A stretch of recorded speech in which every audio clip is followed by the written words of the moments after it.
Good afternoon. My name is Jason Chavez, and I'm the chair of the Committee of the Whole. I'm going to call to order our regular committee meeting for Tuesday, August 5th, 2025. Before we begin the meeting, I want to offer a friendly reminder to all members, staff, and the public that these meetings are broadcast live to enable greater public participation. These broadcasts include real-time captioning as a further method to increase the accessibility of our proceedings to the community. Therefore, all speakers need to be mindful of the rate of their speech so that our captioners can fully capture and transcribe all comments for the broadcast. We ask all speakers to moderate the speed and clarity of their comments. At this time, I'll ask the clerk to call the roll to verify the presence of a quorum. Councilmember Payne. Present. Wansley. Present. Rainville. Present. Vita. Present. Ellison. Here. Osman. Present. Cashman. Present. Jenkins is absent. Chuktai. Present. Koski. Present. Palmasano. Present. Vice Chair Chowdhury is absent. Chair Chavez. Present. There are 9 members total. Let the record reflect that we have a quorum. Today, we will be receiving comments related to immigration enforcement in the city. If you would like to comment, please sign up with the clerks and grab a number. Each person will get 2 minutes to speak or comment, and our clerks can also accept written comments as well. I will begin with reports of our standing committees before we take up our agenda items. We will first begin with the Administration and Enterprise Oversight Committee, chaired by Councilmember Wansley. Thank you, Chair Chavez. The Administration and Enterprise Oversight Committee is bringing forward 15 items. The first is gift acceptance from the Mayor's Innovation Project for travel, lodging, and conference registration and meal expenses for Amanda Harrington to attend the Mayor's Innovation Project Summer 2025 meeting in Albuquerque, New Mexico from July 30th through August 1st. Second is a gift acceptance from the Big Cities Health Coalition of registration, lodging, transportation, and meals and incidentals for Heidi Ritchie to attend the BCHC hosted visit to the Centers for Disease Control in Atlanta, Georgia from December 8th through the 10th of 2025. 3 is a gift acceptance from the Illinois Environmental Health Association of Transportation and Lodging for Adam Collahar to attend the IEHA Annual Education Conference in Oglesby, Illinois from November 5th through 6th, 2025. 4 is a gift acceptance from the National Association of County Health Officials of Registration, Hotel, Airfare, Meal, and Transportation for Damone Chaplin to present at the National Association of Local Boards of Health Annual Conference in Savannah, Georgia from August 5th through 8th, 2025. 5 is a contract with BRI Parent, Inc., Benefit Resource LLC for COBRA administration services. 6 is a contract with the Regents of the University of Minnesota for bench scale ozone testing research. 7 is a contract with Hagen Christensen and McWin Architects PA, HCM Architects for architectural and engineering design services. 8 is a contract amendment with UKG Chronos Systems LLC for providing timekeeping and scheduling services software. 9 is contract amendments with Emerge Communities LLC and American Indian OIC for workforce development services. 10 is a license agreement with Metropolitan Council for the Metro Pass program. 11 is a bid for West 44th Signal and ADA improvements from Thomas & Sons Construction, Inc. 12 is contract amendments with multiple agencies for the 2025 Community Outreach and Safety Program. 13 is contracts with Restoration, Inc. for 2025 Minneapolis Strategic Outreach Initiative Services. 14 is contracts with various vendors for the 2025 through 2028 Violence Prevention Services for Neighborhood Safety Department, and the amount not to exceed $3.1 million in total. And 15 is a contract amendment with Canopy Roots LLC for Behavioral Crisis Response Program Services. And with that, I will stand for any questions. Thank you. There are no questions. I'd like to announce that we've been joined by Vice Chair Chowdhury. And next up, we have the Business, Housing, and Zoning Committee, chaired by Councilmember Osman. Thank you, Chair Chavez. The Business, Housing, and Zoning Committee will be bringing 12 items.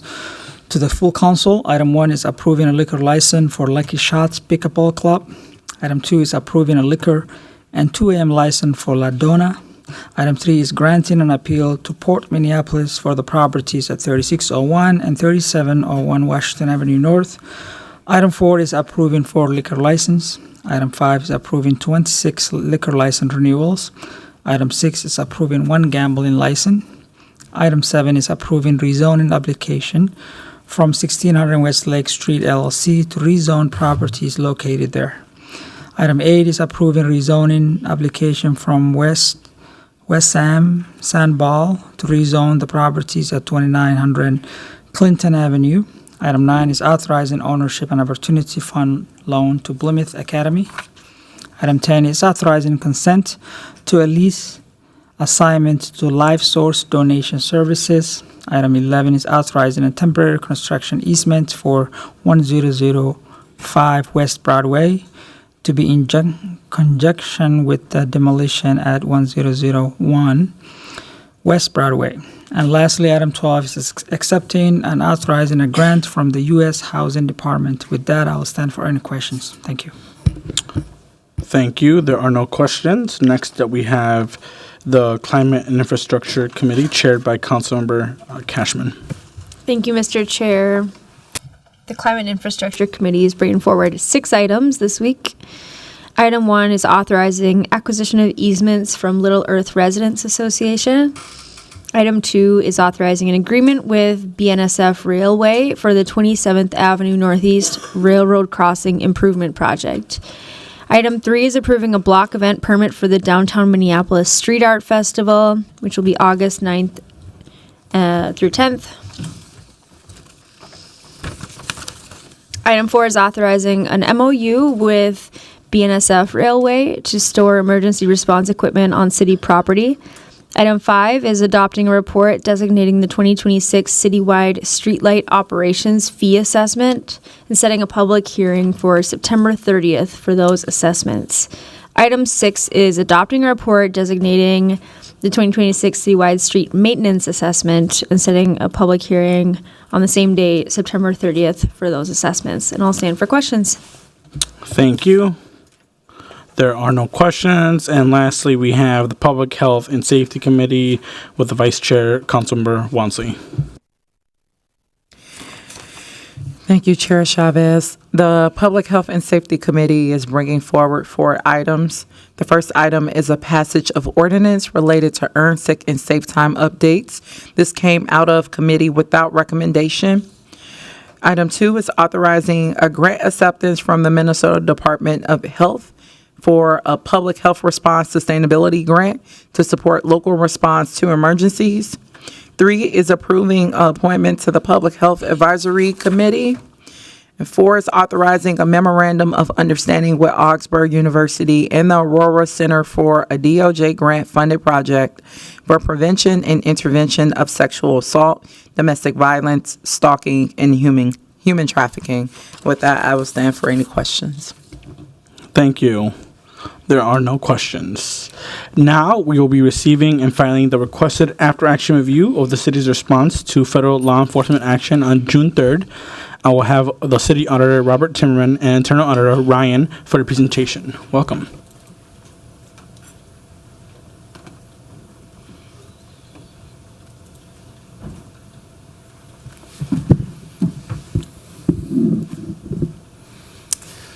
Thank you, Chair Chavez. Council members, as Chair Chavez introduced, I'm Robert Timmerman, the City Auditor, and I'm here today with Ryan Franson, one of our Community Safety Auditors, to present the results of the limited scope review that we did on the city's response to federal law enforcement action that occurred on June 3rd, 2025.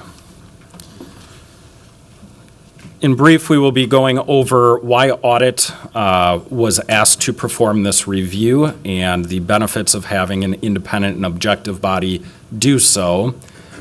We will talk about what happened on June 3rd, 2025. We will cover the objective questions that we tried to answer in our audit.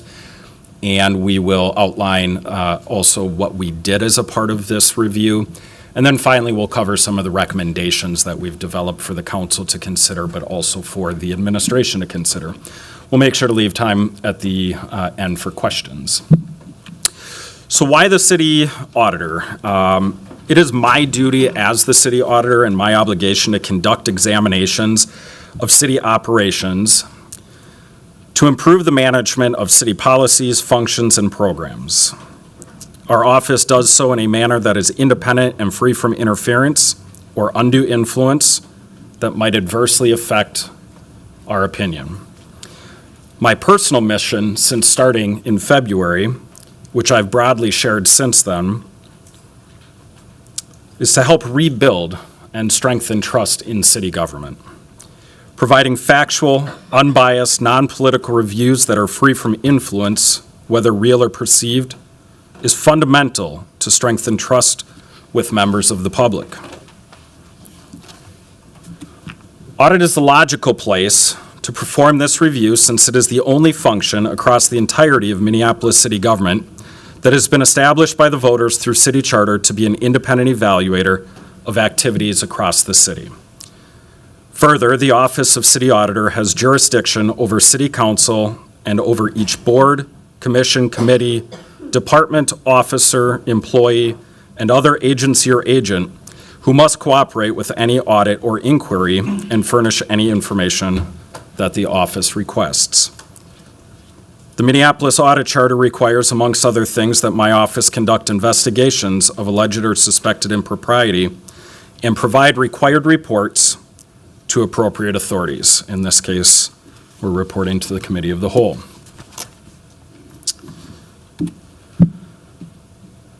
By ordinance, the Office of City Auditor adheres to two sets of auditing standards: the Institute of Internal Auditors Global Internal Audit Standards, as well as the GAO Government Auditing Standards. I bring these with me to every meeting I come to show you that it's not just words, but actually standards that we follow. Both sets of these standards assert independence and objectivity to be the zenith of audit principles. Additionally, independence and objectivity have been heavily incorporated into the language of the City Charter, Code of Ordinances, and Audit Charter. Our office is apolitical and independent from influence from the administration, city council, and any other body or individual.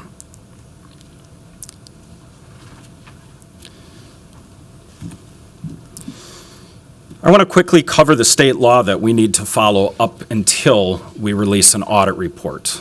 And this is unique to this committee because normally we release our reports to the audit committee, who's familiar with this.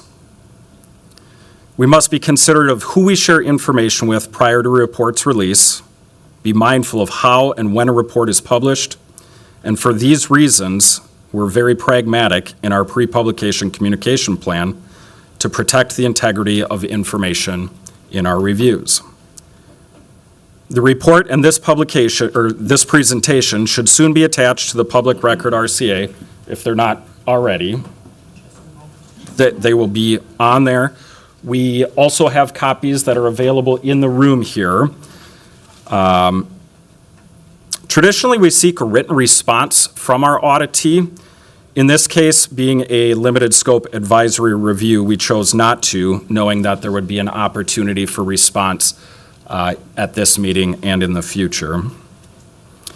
In the last few days, I provided a read-through of the report to Council President, Chair of the Committee, City Operations Officer, Commissioner of Public Safety, and the Mayor's Chief of Staff. Remember, my job is to report objectively. We have done so in this report by bearing facts, observations, and recommendations that can help city officials and bodies make decisions. At this time, I'll transition to Community Safety Auditor Ryan Franson, who will provide background on the events that took place on June 3rd, 2025, the objectives, the limited scope, and our methodology for performing this review.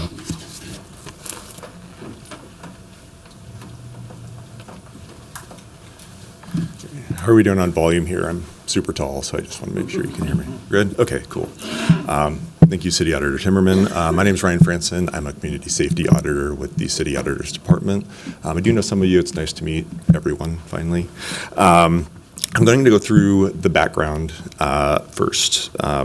So federal law enforcement presence on Bloomington and East Lake Street outside Taqueria and Birria Las Cuatro Milpas. MPD asserted that they were not assisting federal immigration enforcement. Observers experienced a militarized presence, and federal agents adorning ICE, DHS, and HSI insignia. Community concerns quickly escalated, especially surrounding the mayor, chief of police, and MPD's overall response. On June 5th, the City Council unanimously requested this independent review, and on June 9th, the City Auditor agreed to perform a limited scope advisory service review. At a base level, we found no record of communication regarding the federal action before 9:57 a.m. on June 3rd, 2025, when federal agencies were already present on scene. City officials learned of the federal action as events unfolded. FBI and DHS did not specifically request MPD assistance with crowd control until 11:14 a.m. Computer-aided dispatch, body-worn camera footage, and police reports all corroborate this timing. In front of you is a condensed timeline of the events. I'll read through some of these. So again, at 9:57 a.m., MPD was made aware. It was called out over computer-aided dispatch, and at 10 a.m., the chief was made aware. At 10:45, the mayor was made aware, and at 11 a.m., the mayor's office convened a situation call and learned that this was not a immigration action. At 11:14 a.m., FBI requested MPD assistance.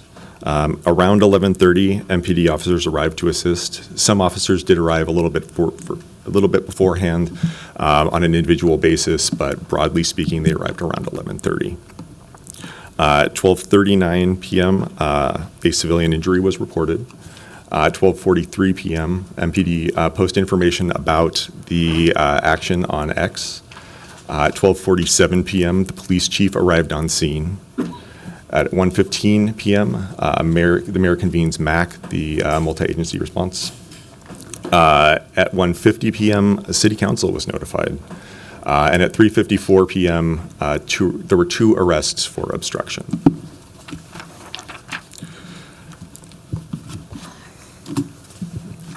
And then we also took a bit of a look into some of the events that occurred after June 3rd, 2025. Some of those include a press conference for Operation Safe Summer on June 4th, where the mayor and chief of police answered questions and made statements about the action on June 3rd. On June 5th, as previously mentioned, City Council requested this review, and on the 9th of June, it was accepted by our office. Also, on the 9th of June, Assistant Chief Blackwell sent a memo to MPD staff with guidance for conduct when working with federal law enforcement. On June 10th, the U.S. Attorney's Office shared some information about the investigation that took place on June 3rd. On June 23rd, Assistant Chief Gators provided an overview of the separation ordinance to the Administration and Enterprise Oversight Committee. And on July 8th, the Minneapolis Emergency Management Department provided training to City Council on roles during an emergency. So getting into the review objectives. The ask from Council was to respond to the community concerns and provide the public and the City Council an independent report and analysis on communications and actions taken by the City and MPD staff up to, during, and immediately after the incident. Some additional objective questions that we looked into were, did any city official have prior knowledge of the federal enforcement action on June 3rd? Were statements made to the public by the mayor, chief of police, and city council members truthful? Was the city's commitment to remain resolutely independent of any immigration enforcement breached? Did the city violate its separation ordinance? And then a bit about the methodology. We reviewed, amongst other things, we reviewed police reports, computer-aided dispatch records, body-worn camera video, official communications from the city to the public, social media posts, and communications between city officials. I would like to note, city officials and staff were super cooperative at every point during this investigation, whether it came to us asking questions, requesting information, or making meeting requests. And then a little bit more continued. In our report, we established a factual timeline of events and communications, a piece of which we just went over in this presentation. We compared MPD's response to separation ordinance requirements. We documented how the city has responded since the events of June 3rd, 2025, and assessed some areas of improvement and other considerations for city leadership. And I will now hand the presentation back over to City Auditor Timmerman to discuss our observations and recommendations. Thanks very much. Welcome. Thanks, Chair Chavez, council members. We'll move into the observations and recommendations section. City officials did not have prior knowledge of the federal law enforcement action. That was one of the objective questions early on that we wanted to learn. We found no record, as Ryan said, we found no record of communication regarding the federal action before 9:57 a.m. when federal agencies were already on scene. City officials learned of the federal action as events unfolded. FBI and DHS did not ask for MPD's assistance until 11:14, and there is no body-worn camera video at the scene of the federal action prior to 11:17. The reason we share that is to confirm the information as far as timing and who knew what and when. Our next observation does have a recommendation. The observation is that statements made by the mayor's office and city council members on June 3rd, 2025 were truthful. We verified statements to be factually accurate at the time they were said or otherwise communicated. We do, however, hold space for differing viewpoints and interpretation of the events that were unfolding. The observation here is the city administration did not notify the city council of transpiring events for nearly 4 hours, causing an information void that led to speculative communication. Some city council members made social media posts while events were unfolding and prior to official information being communicated to the council. Federal agents concluded their enforcement actions and left the scene before the full council was even formally notified.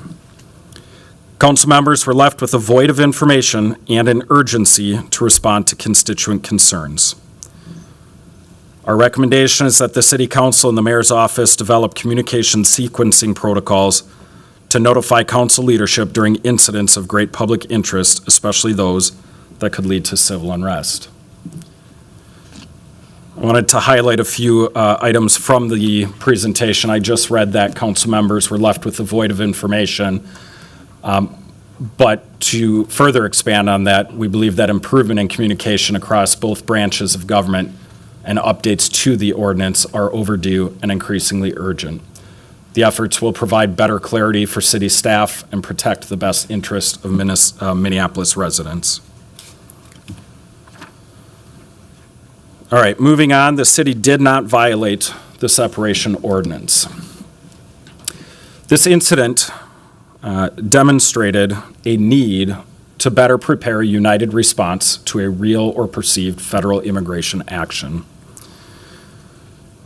We observed that city administration worked together for a supportive response on June 3rd. City administration and the mayor's office convened MAC, as Ryan stated, to collaborate on how best to move forward and communicate the event internally and to the public. Overall, the city's response was coordinated and executed within the parameters of current city policy and ordinance.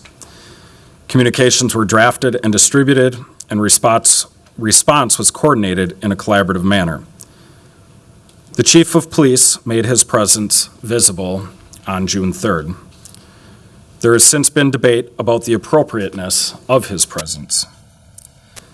We do not offer an opinion on this matter, but we do note that in the video footage we reviewed, his presence demonstrated a calm. He provided information to members of the public and repeatedly explained that law enforcement was not there related to immigration enforcement. We learned from the 911 staff that the Community Safety Commissioner, Todd Barnett, visited the Minneapolis Emergency Communications Center numerous times throughout the day to stay apprised of the developing situation. So, again, the city administration should include expectations for the Minneapolis Police Department in their emergency management planning for when a real or perceived federal immigration enforcement action is identified. We talk about the separation ordinance not being violated, and we'll get into what the language of the existing separation ordinance is here in a moment. On the screen, we've pulled 3 key items from the Minneapolis Code of Ordinances, Title II, Chapter 19, which is colloquially known as the separation ordinance. Section 19.30 is the section specific to public safety officials, and A1, A3, and A4 being most relevant to this review. Regarding Section A1, Minneapolis Police Department officers did not undertake any law enforcement action for the purpose of detecting the presence of undocumented persons, nor to verify immigration status. There is no indication that MPD questioned any people about their immigration status, and officers were not directly involved in the operation taking place. A3, MPD officers did not question, arrest, or detain any persons for violation of federal civil immigration laws. 2 persons were arrested by MPD later in the afternoon after federal agents had already left the area. These people were arrested for obstruction, and immigration status was not a factor in arresting or charging. Section A4, Minneapolis Police Department officers assisted federal law enforcement officers with crowd control. In response to calls from DHS and FBI, as previously noted, according to a federal statement, as noted in a federal statement made by the U.S. Attorney's Office of the District of Minnesota, the search warrants that were being executed by the federal law enforcement officers were related to narcotics, money laundering, and human trafficking. I say this lightly because nobody knew that at the time. The criminal investigation, according to their statement, was conducted by the FBI, HSI, DEA, IRS, ATF, USMS, and Hennepin County Sheriff's Office, not the Minneapolis Police Department. Based on available information, we found that the actions taken by MPD fall within the stated permissions listed on this slide. There's additional analysis in the report that's been released today related to Minneapolis policy. We also did not find any indication that officers violated policy. All right, moving on to the separation ordinance as a whole.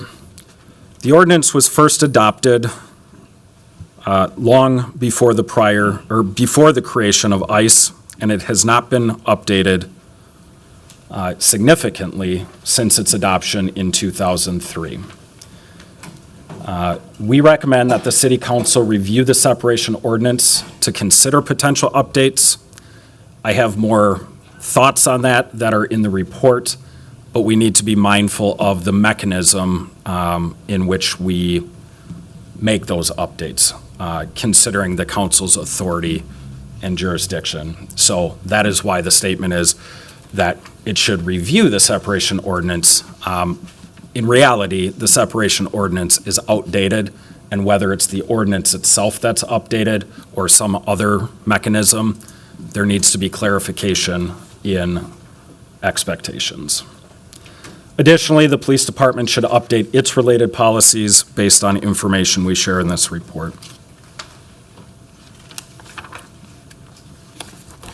In addition to the sections that I already highlighted in the separation ordinance, we believe the entire ordinance is ripe for review under a modern lens. Language such as that found in the separation ordinance's purpose and policy statement may contradict many people's understanding of its protections. That statement reads, "The city works cooperatively with Homeland Security, as it does with all state and federal agencies, but the city does not operate its programs for the purpose of enforcing federal immigration laws." As I mentioned, ultimately, we defer to the city attorney's office to determine if updating the separation ordinance is the appropriate mechanism to formalize the city's expectations related to its involvement in federal immigration enforcement actions. Federal immigration enforcement tactics have changed dramatically since the adoption of this ordinance in 2003. Improvement in communication across branches of government and updates to the ordinance are overdue and increasingly urgent. These efforts will provide better clarity for city staff and protect the best interest of Minneapolis residents. Finally, in our last observation with recommendation, the City Council asks that we review actions taken by city and MPD staff up to, during, and immediately after the incident on June 3rd. As a part of our review of communications, media, body-worn camera, and other evidence, we found that 3 city employees in the legislative department participated in demonstration activities. Nuances exist that did not lead to a clear violation of the city's code of ethics. We bring this to your attention as a recommendation for the City Council to consider what it deems to be allowable employee activities related to demonstration and peaceable assembly. We also recommend considerations be given to the following questions, which I've also included in the report. Is the employee appointed? Is the employee FLSA exempt? Is the employee on their own time? What defines their own time if FLSA exempt? Has the employee otherwise broken the law? Are they representing themselves as a city employee? Did they behave in a violent manner? Was the employee on work property? Did the employee damage trust of the employer? Did the employee disrupt city operations? And who is the appropriate appointed authority to make personnel decisions? So with that, I'd like to share a final thought. As I mentioned, I did a read-through with Council President Payne, Chair Chavez, and a few members of the administration. And I shared this similar sentiment, and that is that we have an opportunity to see this event, like the Office of Audit does, through an apolitical lens. I encourage you to do so. The Office of City Auditor's work, as promulgated by City Charter and professional auditing standards, is impartial, factual, objective, and intended to help the city better its programs and processes. I encourage you to take these findings and recommendations that come from this report and this presentation to collaboratively improve processes to help prevent situations like this in the future. At this time, Community Safety Auditor Ryan Franson and I will stand for questions. Thank you so much for the presentation. Now, if colleagues can please get on cue, I assume a lot of us will have either comments or questions or a mix of both. I did want to start off with a few comments, at least. One, you all know that I'm the proud son of Mexican immigrants. It is something that I am very proud of. And no matter what, at the end of the day, when ICE is in our community, you're going to hear about it from us. There is no doubt that the presence of ICE poses a dangerous threat to our community, no matter why they are there, because we have a federal administration, the Trump administration, that takes people as collateral damage. They may be going for drug trafficking, sex trafficking, but at the end of the day, if they see our undocumented community members right there as bystanders, they have shown that they will take them as collateral damage. And I think I want to emphasize that today because it is important to name. And what I have seen after June 3rd, it has been a sanitization of the experiences that undocumented immigrants have faced in this city, and it perpetuates racism, quite frankly. So I at least wanted to mention that today. On June 3rd, 2025, our community in South Minneapolis on Lake and Bloomington experienced trauma, experienced pain, and an escalation by the federal government. I'm going to repeat that again. The escalation was from the federal government. They were sending a message to the community here in South Minneapolis. There were armored vehicles, hand ties out in the public. What were they doing with hand ties on Lake and Bloomington? We had federal agents with face coverings, federal agents carrying assault weapons, militarized law enforcement with face coverings, and what seemed to be these big armored vehicles on Lake and Bloomington. This was an operation carried under the Homeland Security Task Force, and to be clear, included ICE being present and MPD on site. This happened in a corridor that is largely on a large immigrant community, a large diverse community, and I want to be very clear to the community here today and that is listening in the public. If we as a community do not question federal agents and instead allow them to come into our city the way that they did, we are telling our community members that are immigrant that they do not matter and that we are not taking their safety seriously. I also want to level set on the real reason that we are here today. The goal was never to find out whether the city violated its separation ordinance, which, to be clear, allows for collaboration with Immigration Customs Enforcement. It's not a strong ordinance, it's pretty weak. But rather, how the city responded, why MPD was next to ICE agents, which I will repeat again, MPD was next to ICE agents, and why our city broke the trust with our immigrant community, and why the city council was left in the dark during this operation. That should be talked about. It does not matter what the raid was for because we know that the federal government is ready to disappear people as collateral damage, point blank and period. And as I said now and what I said then when this first happened, the separation ordinance did not protect our community. It's not a strong ordinance. The separation ordinance failed the community that we represent. And I look forward to working with my colleagues up here as we already introduced the notice of intent. It's been referred to committee to make sure that we have a strong separation ordinance that says that ICE is not welcome in our community. I also want to acknowledge the times that we are living in and the fear that our community is experiencing. Many people have privilege in the city. Some people will never have to leave school wondering if their children are not there, or children will not have to go home wondering if their parents are going to be home taken by ICE. You don't have to worry about the call that you get that your parent has been taken from the work site. Or you don't know what it feels like to have your family separated from Immigration Customs Enforcement. And that's the privilege that I have seen and the talking points that I have seen since June 3rd. Sanitizing that ICE was in our community, that these brown folks need to calm down and pretend that we shouldn't care that ICE was in our community. No, we care.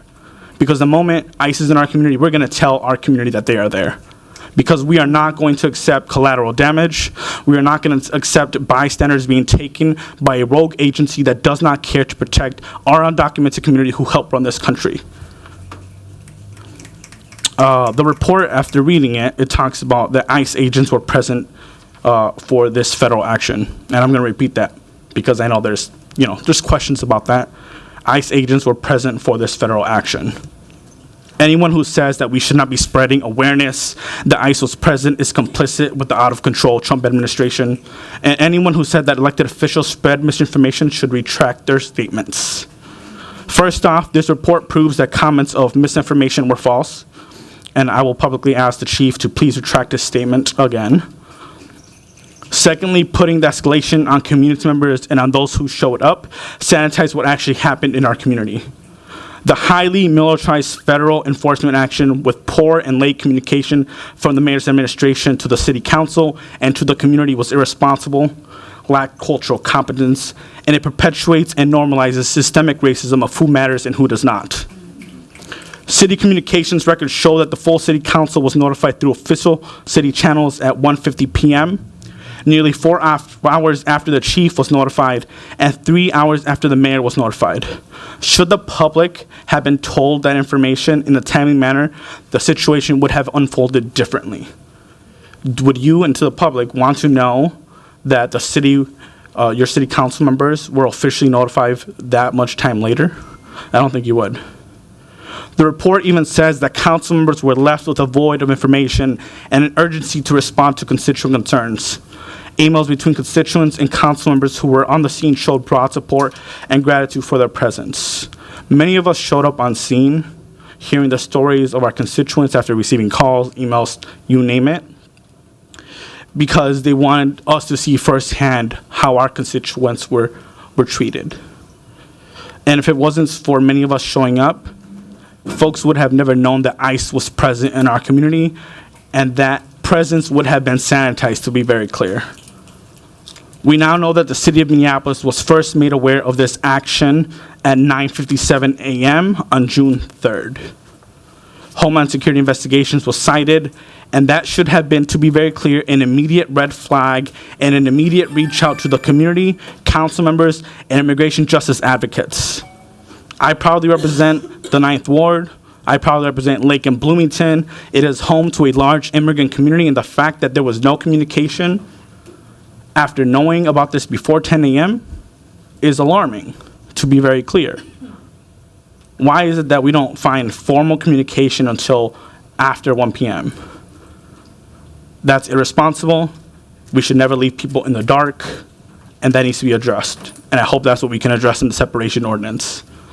And I want to read a quote from the report about an officer that said, quote, "I was called to assist at Bloomington and Lake with a federal search warrant. I was aware of the warrant at about 10 a.m. and that federal agents were in the area," which I need to get more clarification on that, so maybe that can get answered later, because that's confusing based on what the chief said, which was requested. He said that there was a request to respond more than an hour after it began, solely to assist with public safety and crowd control de-escalation, which is confusing because someone found out, I guess, before the crowd formed, and that just the public statements aren't adding up. So I need clarification on that. And I'll finish it with this. We've always had the opportunity to amend the separation ordinance before June 3rd. Unfortunately, when community members brought this to my attention before June 3rd about the need to strengthen our separation ordinance, I met with the city attorney's office and the mayor on a request to collaborate on strengthening it, and I was met with pushback. I hope that as a result of this after-action review, there isn't pushback to make our separation ordinance stronger, to protect our immigrant community in the city of Minneapolis, and to ensure that there is accountability following through. I believe that now we can work together, change course on how we're going to do this work, but I want to be very clear, as I mentioned earlier in my comments, the separation ordinance did not protect us. The separation ordinance is not strong enough. It allows for collaboration with ICE, and it continues to perpetuate the city council being left in the dark, which is not how you create meaningful change. So I at least want to mention some comments. I'll have questions after, but I want to make sure my colleagues have time to speak. I'll pass it to Councilmember Cashman.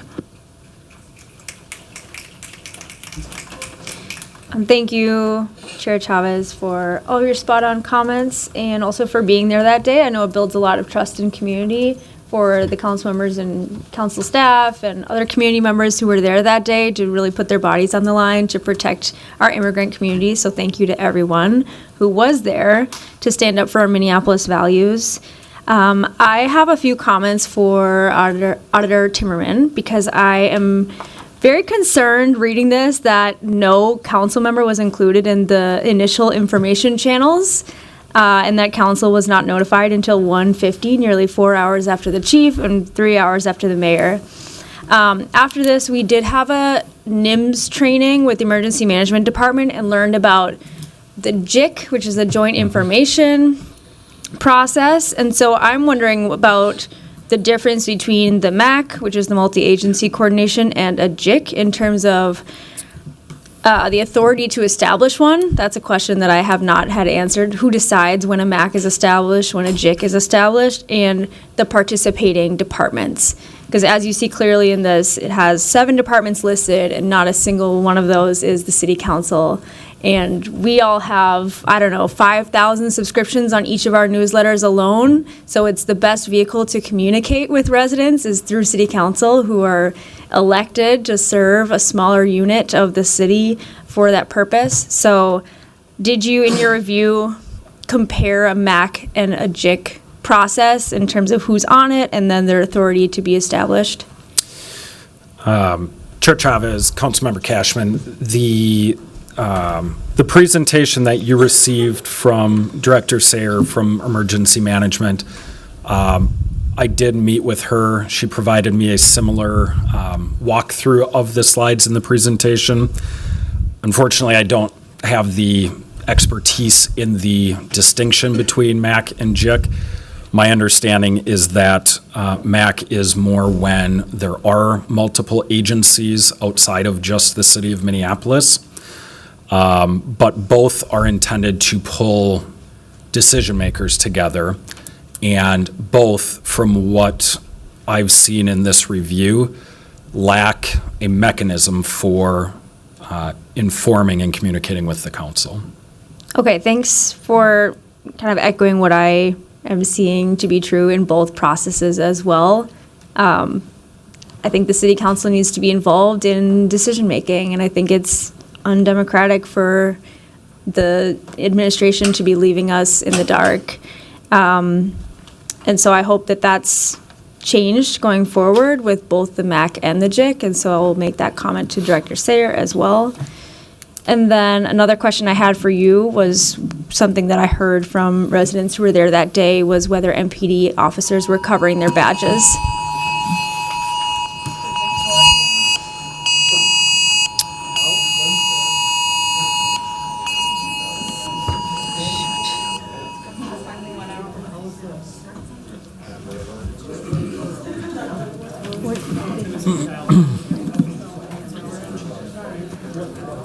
You may proceed, Councilor Cashman.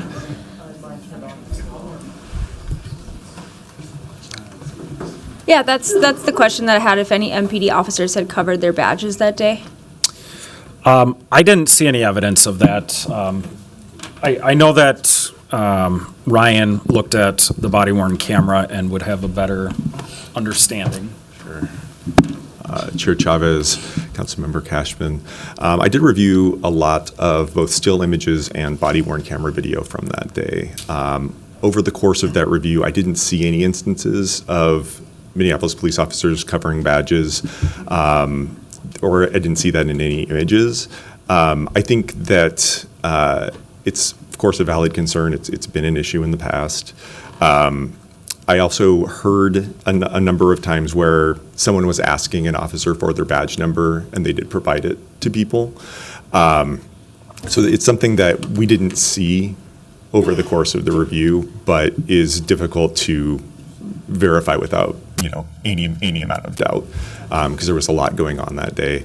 I do think that there could be quite a bit of confusion. I mean, I think one of the more concerning elements of the action in general were the variations of uniforms, face coverings, non-face coverings, badges, patches, those kinds of things. I think that can lead to a lot of confusion about who might be who. But again, it was not something we saw directly. Okay, thank you. Thank you, Chair. Thank you. I believe that Councilmember Osmond was on queue and then somehow jumped off. Yes, Please proceed. go ahead. Yes. Well, thank you, Chair Chavez. As an immigrant council member who, every day hear about people being snatched from the court appointments and from the community. What happened on June 3rd was very harmful. It was confusing. And I think what Councilmember Jason Chavez mentioned was that the community that live here every day. Obviously, federal agency shows up with military gear in a very diverse neighborhood, and throwing people on the ground and having machine guns and so on. So people are fearful. But just coming back to the audit and the response, and I'm glad it's very clear. And I really want to mention that I'm glad the city did not violate the separation ordinance. Our law enforcement police officers did not violate any of the city policies that we have. And I really want to, mention that the chief continued to tell folks that, and put out a statement about how MPD will continue to follow the ordinance and how they will not work with ICE. I received that from him many times. He put out his statements many times, and he was out there calming folks down and continue to communicate. So it's really, I'm glad that the chief came out and say that, and his officers and MPD did not violate those, any violation when it comes to, they did not assist ICE. And it's great to hear that. That assures me, a lot of concern that I had. And I just want to mention that, it's a great thing for me to hear that MPD did not violate. Chief continued to communicate with us, communicate with the city and with the immigrant community that he will not assist ICE, and that is true. I do want to say that the ordinance is really not protecting who needs to be protected. Even this morning, I had an individual who has an appointment saying that, hey, I have an immigration appointment. Should I go? And I was like, I'm not a lawyer, but most people are not coming back.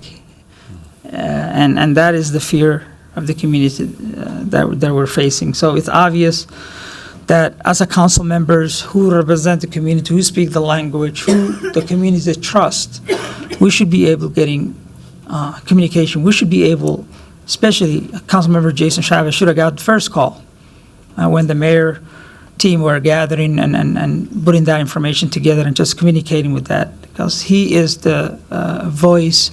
He's the first one they hear from. We are the first one our residents hear from. And in that kind of condition, that kind of situation, it's very disappointing to see administration did not failed. That leadership did not let us know nearly 4 hours later. And I'll tell you this, we have learned through the 2020 civil unrest, a lot of misinformation is out there. Who do you trust? And that is when we trust our leaders to communicate effectively with us, to let us know what's happening. But I'm really glad this report clearly states the city did not violate any law, any our policies, and I'm glad to hear that. And props to the chief and his team. Thank you. Thank you. Next up, we have Vice Chair Chaudhry. Thank you, Chair Chavez. First of all, I want to acknowledge the members of the community who are in our chamber today.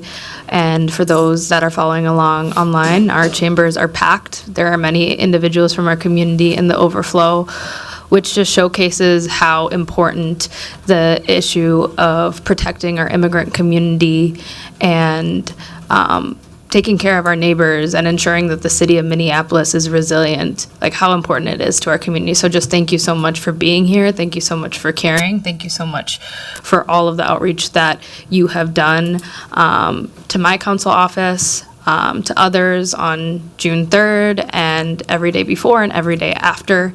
It really does matter. Our job is to represent our constituents and take the needs of our constituents, the concerns of our constituents, and work towards making sure that it's reflective in the legislation that we create, the budgets that we make determinations for, and the oversight work that we do. And that's why we felt really important to request that this after-action review. We believe that our community deserves to see what happened transparently and deserves accountability, and the city of Minneapolis clearly through this after-action review has some major gaps in terms of being resilient when it comes to a increasingly hostile federal government. What happened on June 3rd, I think Councilmember Chavez did a great job of sharing how important it is to not sanitize what happened. And so in the spirit of that, I think is really, really important to continue to share that on a densely immigrant corridor on Lake Street.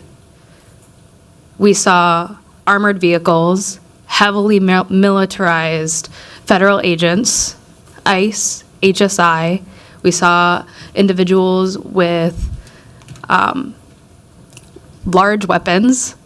And for us in the city of Minneapolis, that is deeply traumatizing because we have been through that experience before, and deeply traumatizing for our immigrant community. And as a council member, kind of just experiencing that day and getting calls from my constituents, hearing from Councilmember Chavez, seeing everything transpire on social media, and not having any communication from the city administration was deeply disappointing and concerning, but unfortunately, really unfortunately, not surprising to me. And that's a larger conversation outside of this after action review, but my experience routinely has been that as a city council member, I am not brought in onto information that is really critical for me to know and communicate out to my residents, and then also have a place where I can communicate important information back into the city of Minneapolis. 4 hours is far too long. Void of information. That hits the nail on the head of what it felt like in that moment. And also, one thing within this after action review that I want to uplift is it wasn't just 4 hours later, it was also after the federal raid had concluded that council members got any information. However, official channels prioritize different communications outwardly to kind of say that this isn't an immigration enforcement, this is a federal raid, but no communication internally to the city council. And one of the questions that I'm hoping to ask to City Auditor Timmerman is what time did the mayor's office pull together the Situation Room? And then when was the multi-agency coordination team pulled together? And what is the multi-agency coordination team for, or what was it used for in that case? Sure, I'm having Ryan grab me a timeline here. Okay, great. All right, Chair Chavez, Councilmember Chowdhury. As far as timing, and like I said, I unfortunately don't have a lot of information on the distinction between MAC and JIC and who goes to what. My understanding in this situation is that this was not a full MAC. It was pulling leaders, city leaders together to come up with a communication plan based on process that they are familiar with. So the mayor was informed at 10:45. At 11, the senior team, which, Ryan, do you have insight on who was involved on that 11 o'clock conversation? I don't have it. Okay. We do have the information, so if it's something we can follow up on who was where when, we'd be happy to do that. Keep in mind, some information in this report and in our review we need to be mindful of with continuing confidentiality. And so depending on what the questions are, we may run through to make sure that that's permissible to release. But that said, before I move on, we want to release everything that we can. Our goal is to be as transparent as possible. So at 11 o'clock, the mayor got together with his senior team. They had a discussion, and during that hour, they learned that this was not a federal immigration enforcement action. So later, after the escalation occurred, it was at 12:51, so almost 2 hours later, that's when the request came to stand up MAC. Again, I learned that MAC maybe wasn't the standard in this case, but with what was happening with the unknowns, I think what we observed at least is that there was a structure of how to pull people together and communicate. And that's what was done at 12:51. At both of those, it seems that a large focus was on communication. And that's why in the report, we do say that it's quite curious that council was not included in that. I will share with you that in my read-through with city administration, they recognized, they said to me that they recognize that there's a place in that timeline where it would be appropriate to communicate with council. And so additional questions on those details may be best answered by them.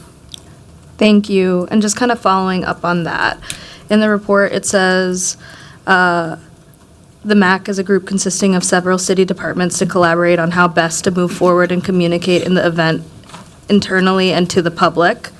And then it lists 7 stakeholders. And then, just like you said, in your report, it shares, curiously, no member of the city council was included in the initial information channels. Could you share what is the risk to the city in not including the city council in these communications in an emergency of this nature? Absolutely. Chair Chavez, Councilmember Chowdhury, that's a great question because that's audit's role, is to consider risk, to communicate risk to you, to others within the organization. In this case, it was a risk that came to fruition, and that is that void of information that we talked about. With the void of information, there's going to be speculative communication, speculative behavior, and as we noted, we hold place for viewpoints in many different angles because people with ICE badges were seen. People with DHS patches were seen. And so the void of information in this case created a risk where misinformation or disinformation is spread. And I want to be very careful because, as I said, that didn't happen here. There was not misinformation. What was shared was that ICE is on lake in Bloomington, and that is a factual statement. And again, in the objectivity of our office, we share what that factual statement is, not what emotions are behind that. So in the future, I could see situations becoming much more untenable, becoming much more dangerous than what occurred on June 3rd. And quite frankly, from my perspective, it was an unfortunate opportunity for the city to better prepare for actions like we've seen in other cities across the country. Thank you. I really appreciate it. I'm just going to close my part of this comment for now. I'll come back into queue later. That the situation did not happen in a vacuum. On May 31st, top ICE officials sent out instructions to officers across the country to increase apprehensions, to get creative, to turn the knob to 11, and instructed officials to go after people they may coincidentally encounter, which is termed as collaterals. Following the day after June 3rd, June 4th, it was reported that a record was set by ICE for the highest amounts of arrests in a single day in the state of the United States. That is absolutely striking. And that is something that I hope we continue to bring forward and uplift, because this administration and the way that ICE operates is not going to operate in a good faith fashion where they're going to tell the city of Minneapolis, hey, we're doing an immigration raid today. If HSI, if ICE, if any federal agencies are on the ground with clear instructions to do collateral arrest, the risk is there, and the city of Minneapolis, quite frankly, is not prepared for it. And unfortunately, this void of communication, I would name as a risk, created a risk for our constituents because we were not able to adequately share out what was happening. And I'm grateful to the council members that were out there. I am grateful to the neighbors who documented and shared information. And I'll just say, like, the role of the city council in a council member in moments of emergency is to be a liaison to the community. We are charged with representing about 34,000 to 40,000 people. It is our job in an emergency to communicate with our constituents and communicate what's our constituents are seeing back to the city of Minneapolis, so we are resilient in these moments. Thank you. Next up, we have Councilmember Vita. Thank you, Chair Chavez. Thanks for the presentation. I think we are all concerned on this council and in the mayor's office about how we move forward, and that's why I was happy to vote for us to have this after action report. But I do have some questions and some comments. The first thing is I just want to be clear that I don't think anyone said ICE wasn't present. I think after being notified that ICE was there, we all thought that.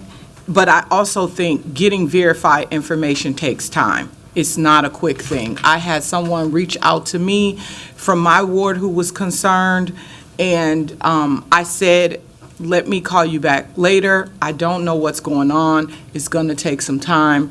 When I went on social media to see what was happening, I did see council members there, and I thought, okay, we had a committee that day, so I thought, okay, I'll learn about what's happening from other council members. It took a while to learn what was going on, and it was communication with the mayor's office and the police department is how I learned the specifics of things. So it really does take time sometimes to get verified information and, you know, a way of communicating out to people. So I'm a little confused about the comments around not getting information, but being on the scene and like in real time and having it there. Like, so if you're there, you can communicate with your colleagues about what's happening versus the mayor who was in a meeting or whomever was with the mayor in the meeting learning from other agencies about what's going on. I really would hope that that would get better too, that council members, if they're at the scene of something,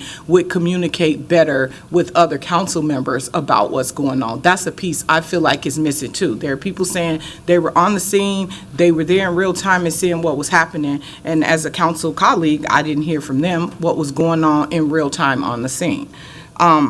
One of my questions, though, is about the separation ordinance. So even, thank you, Auditor Timmerman, even, you know, like the work we're going to do to strengthen that, that won't stop agencies from coming into Minneapolis and doing whatever, correct? Correct. So, like, I agree that it's the work of us to make sure that this is strong, but it's still not going to stop this type of behavior from happening. Chair Chavez, Councilmember Vita, you are correct. The city can only set expectations for its own operations, its own staff. In my mind, looking at the outdated separation ordinance, it's an opportunity for the council to document what their expectations are. And those expectations, whether it's through the separation ordinance or some other mechanism, as I explained, there's some idiosyncrasies there, but whatever those expectations are, I think we need to be in a point where the council and the administration are on the same page and know what MPD's response is going to be. Right. And they clearly articulate what that should be. Thank you. And speaking of MPD's response, at these scenes, if 911 is called, MPD has to come, right?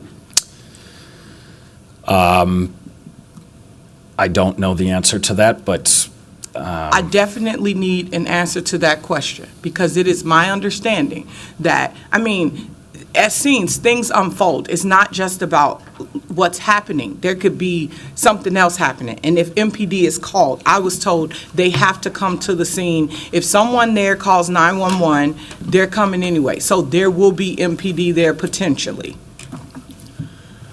Chair Chavez, Councilmember Vita, just to expand on that a little bit. Okay. I think the best way to frame it is that MPD did respond to this 911 call, right? So they are able to respond in any of these situations. So as the separation ordinance is written, they can and customarily do respond to requests from federal agencies or, other departments, even within the city, like Hennepin County or, an EMS department or something like that. I'm talking about citizens. Like if someone is on the scene and they call 911, Sure. MPD should come to that call. Yeah, MPD should respond to 911 calls, yes. Right. So if you have a scene, it could potentially have MPD on it because someone called 911 and said there's an emergency, or somebody driving by. It happens all the time. Somebody drives by, see a crowd, they say they think they saw what they saw, they call, and then the police is to show up. Sure, yeah, of course. There are police responses that are proactive by the police department, and there are those that are reactive to 911 calls, absolutely. That could definitely happen.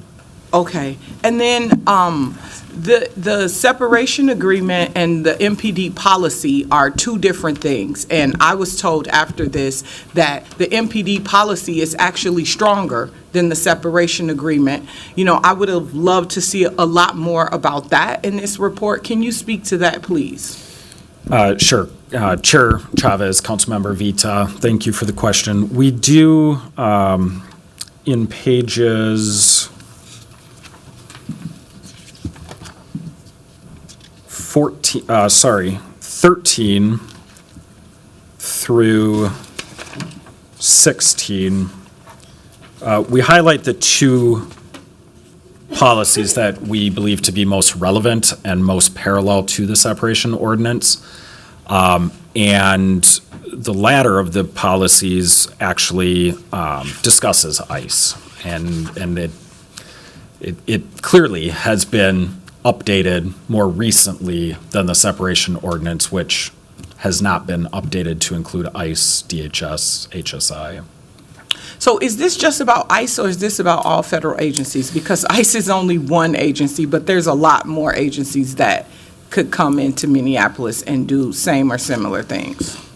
Chair Chavez, Councilmember Vita, that is a really, really good question, because you'll see on footnote 11 on page 17, the President of the United States has effectively deputized the agency heads of other executive branches, or of other executive agencies, and asked that they act in the capacity that normally you would only see from DHS. The idiosyncrasy here, too, is outlined in a footnote on, I believe it's the third page.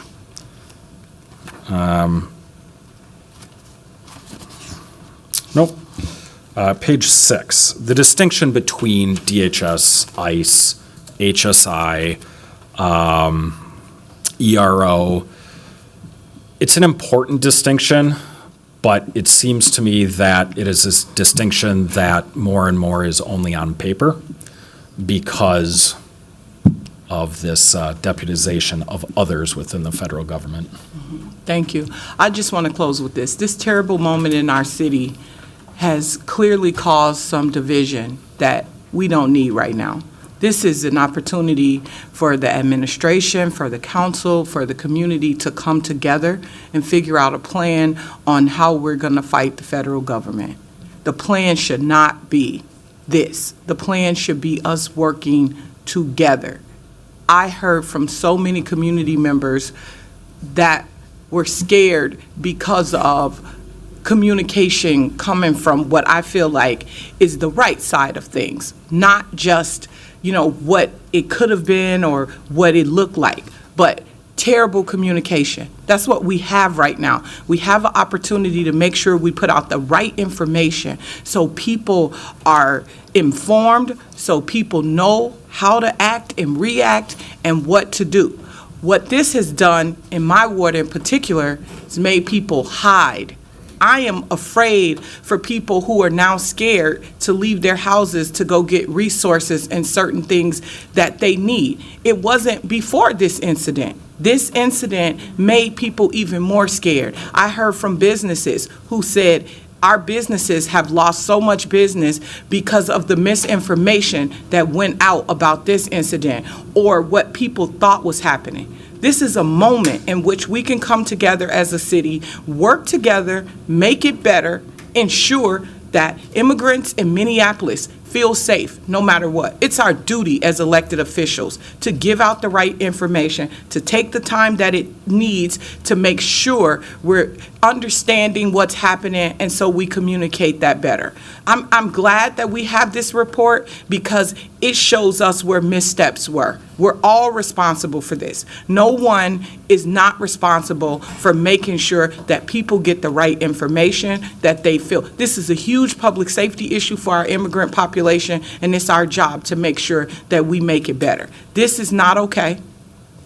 It's not okay to scare people when there's bad people in the community. This ended up being a 900-pound drug raid or whatever it was. That's not okay. We don't want that in our community either.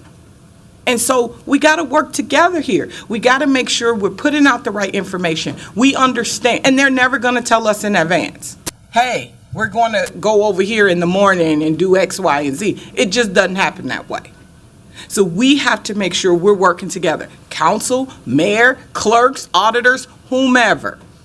We all need to work together to ensure that people are feeling safe, and more than anything, they have the right information. Misinformation is causing so much stress and anxiety in the community at the federal level that we don't need it here. We need to be embracing people and making them feel safer, not scaring them more than they already are. Thank you. Thank you. Next up, we have Councilmember Wansley.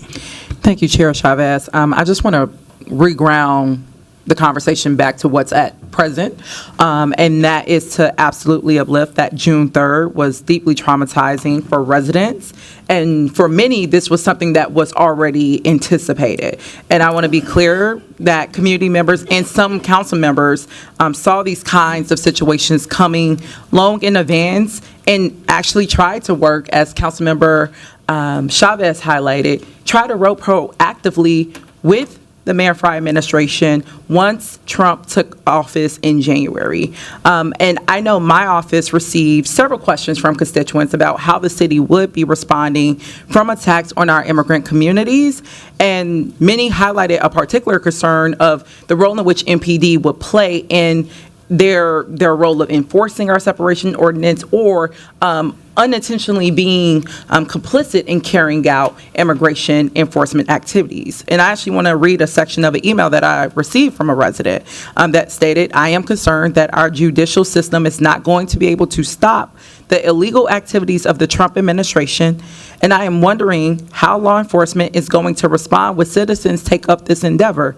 I am also concerned that Donald Trump might enlist the many armed supporters that he has, and when he confronts the nonviolent citizens who prevent him from advancing his illegal agenda, I'm concerned about what will come in response to that, and I hope none comes to pass, but I want to make sure that I can be as prepared as I can be. Following the receipt of that email, Councilmember Chavez and myself actually reached out to MPD to ask specifically how the separation ordinance would be enforced, specifically what disciplinary consequences would there be for officers who violated terms of the separation ordinance, and where does that currently fit within our current discipline matrix? We also wanted to know how there was communication being curated around those consequences for officers so that they were or made sure to be aware of these expectations. And this is the response that I received from the chief. Hard to respond to hypothetical, but I can say that I will ensure that the MPD remains committed to upholding the rule of law and the constitutional rights of all people. In January of 2021, we saw police officers in Washington, D.C. honorably resist a violent mob, including some who would later die as a result, and I would expect our officers to do the same if called upon. The chief's response to an email around our constituents' legitimate concern of how is our law enforcement properly and city leadership effectively planning for what is not a matter of if, but when the Trump administration would launch an attack on our immigrant communities. The chief's response made it very clear to me that the city was not currently prepared for these type of attacks, and that we're seeing happening all across the country, and that they didn't have concrete protocols or policies in place to ensure that our residents, regardless of their immigration status, receive the fullest protection that they deserve. And after learning this, Councilmember Chavez and I actually authored a legislative directive to learn more about how MPD was doing their fullest implementation of our separation ordinance. And that presentation affirmed that, once again, there were no standardized protocols in place currently around disciplinary consequences for officers who violate the ordinance and collaborate with ICE. MPD also acknowledged in their own presentation that there were gaps both in the ordinance itself and in operational logistics. And while the council cannot address operational issues because that's Mayor Fry's job, we can use our policymaking and budgetary authority to strengthen and expand protections for our most vulnerable residents. And that's exactly what this council has been doing. Right now, our colleagues are working on amending our separation ordinance to strengthen it in light of the events following and what took place on June 3rd. Also, before that, Councilmember Chavez and several of my other colleagues, we actually moved budgetary resources last December towards the Office of Immigration and Refugee Affairs in anticipation, again, of these growing attacks, to make sure that that office had increased resources to offer legal support to residents struggling our problematic immigration judicial process. So I do want to note, council has been acting. We've been waiting for our other partners in the executive side to meet us in the middle to advance stronger protections for our residents. And I know residents are looking to local government to lead on standing up against Trump. And across the country, we're actually seeing elected officials do that, and they're being detained and arrested and having their First Amendment rights also attacked for doing the same thing. But that is what is expected from us. June 3rd, as I heard from many of my colleagues stated, June 3rd was a test. And in many ways, we did fail as a city. And I absolutely agree. This is an opportunity to reflect seriously on what we can do and need to do to show up better for our residents. And I'm excited that many of my colleagues have already taken that to task and took that work seriously before June 3rd and remain committed. And I will also note this too, because I am actually thankful we had staff and council members on the ground on the day of.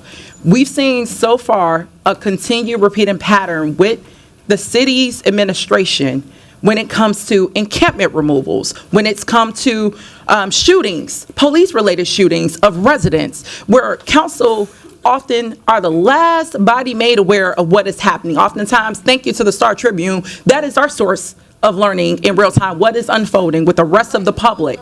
So most times it has been council needing to go to the scene of events to actually get accurate information.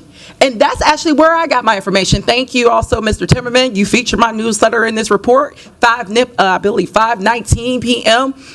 I shared exactly information that we had at that time, thanks to my colleagues.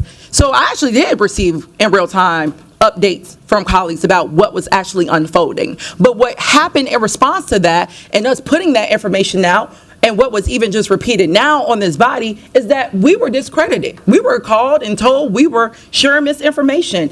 I'm actually looking at Chief O'Hara's statement on June 4th, where there's a sentence here that says there was irresponsible information shared on social media by some officials, statements made without gathering basic facts. And this report says that is not true. Council members shared accurate information. We saw ICE present. I said we were present. Literally.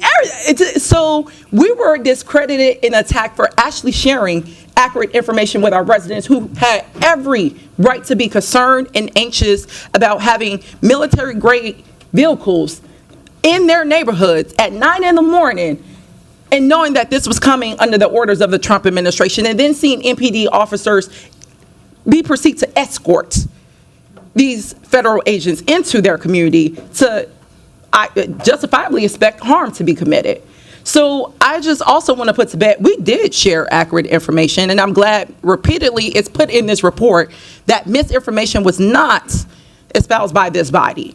We were on the scene as per usual in order to get accurate information in real time, to be in community with our residents who do look to us for leadership, and to show some level of a spine towards fighting against the Trump administration.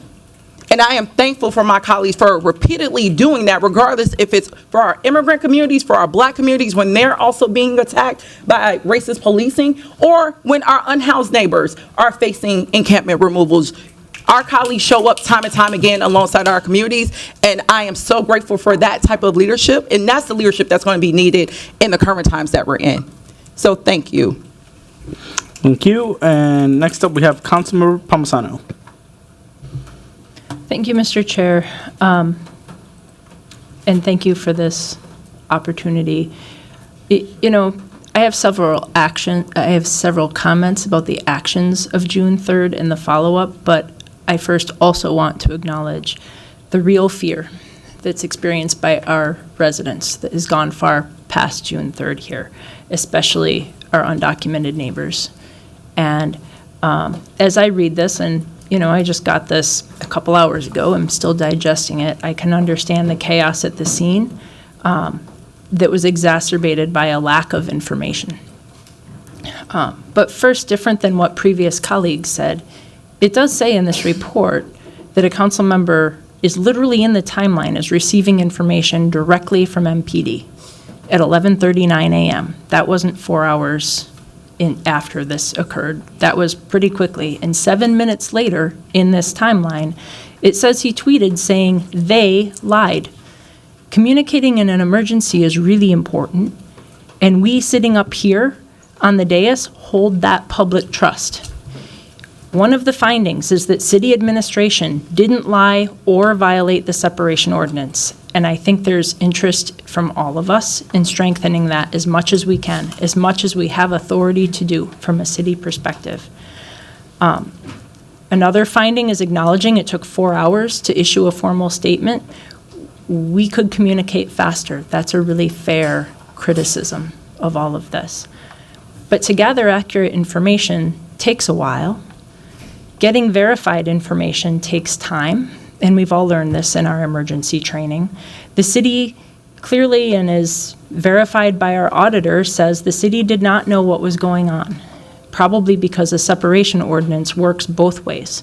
We weren't being told the information, just like we aren't, per our separation ordinance, sharing information. Councilmember, you had information at the scene that federal action was not immigration related and the MPD was not involved.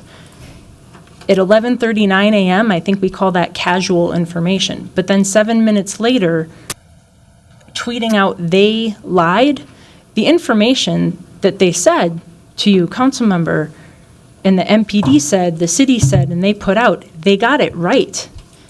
And like we also said, we need to help people say things to be safer and be safer.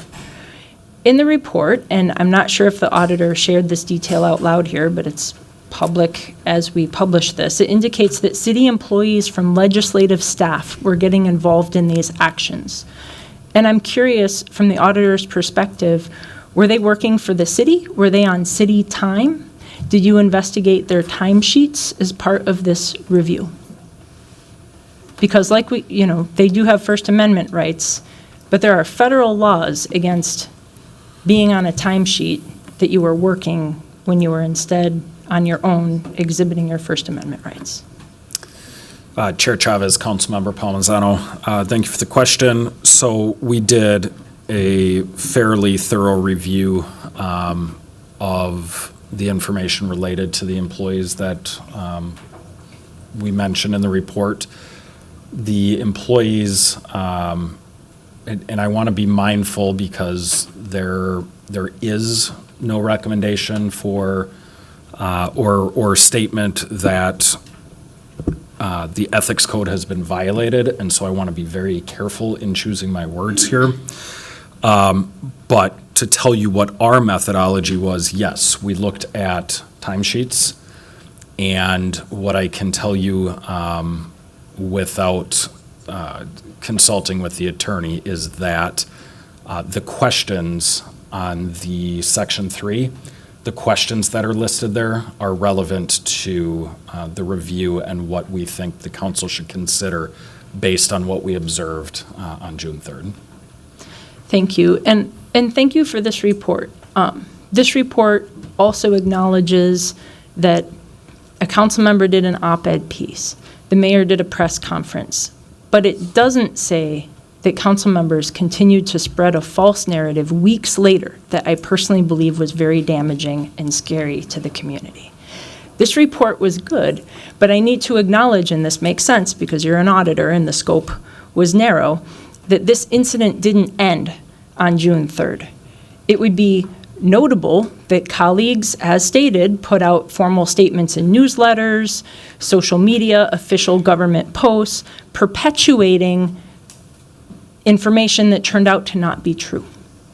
They didn't then go back and correct it. And I don't think the answer here is another audit, but I do hope that there's accountability. At face value, the city provided them information, and these electeds or appointeds continued to perpetuate lies without any backing. So without this audit, which I'm glad we now have, they continue to push misinformation and treat it as fact that the administration lied. And I just need to say that as I read this report, I just can't get beyond, you cannot have it both ways. I'm going to get back on cue. ICE was present in our community. I'm going to say that over and over again because there's this conversation about sanitizing the fact that ICE was in our community. And I get it's coming from a privileged place where you don't have to experience what ICE actually means and what they do and what they signify, which is a family separator in our community. It's an agency of chaos. It's an agency that is meant to terrorize our family members, and it's an agency that is meant to scare the community they show up to, point blank and period. If they show up to your community, people are going to get notified no matter what. And I'm going to keep on saying that, and I'm going to stand by what I said, because the reality is that ICE was in our community, and people can talk about like what were they doing on site, but their mere presence on Lake Street in Minneapolis in our community next to the Minneapolis Police Department is damaging. That's just what it is. It's always going to be that way. There needs to be protocols in place to make sure that that behavior does not continue in this city, because we know for a fact that this agency is going to separate families. And as I said, I stand by everything that I said. I'm going to repeat that to your face, Councilmember Palmisano. I stand by what I said. And yeah, I did not lie. When you are told in the community and when folks on site are being told that ICE is not present and then they pop up minutes later, there's going to be a reaction. Next up, I'll pass it to Councilmember Ellison.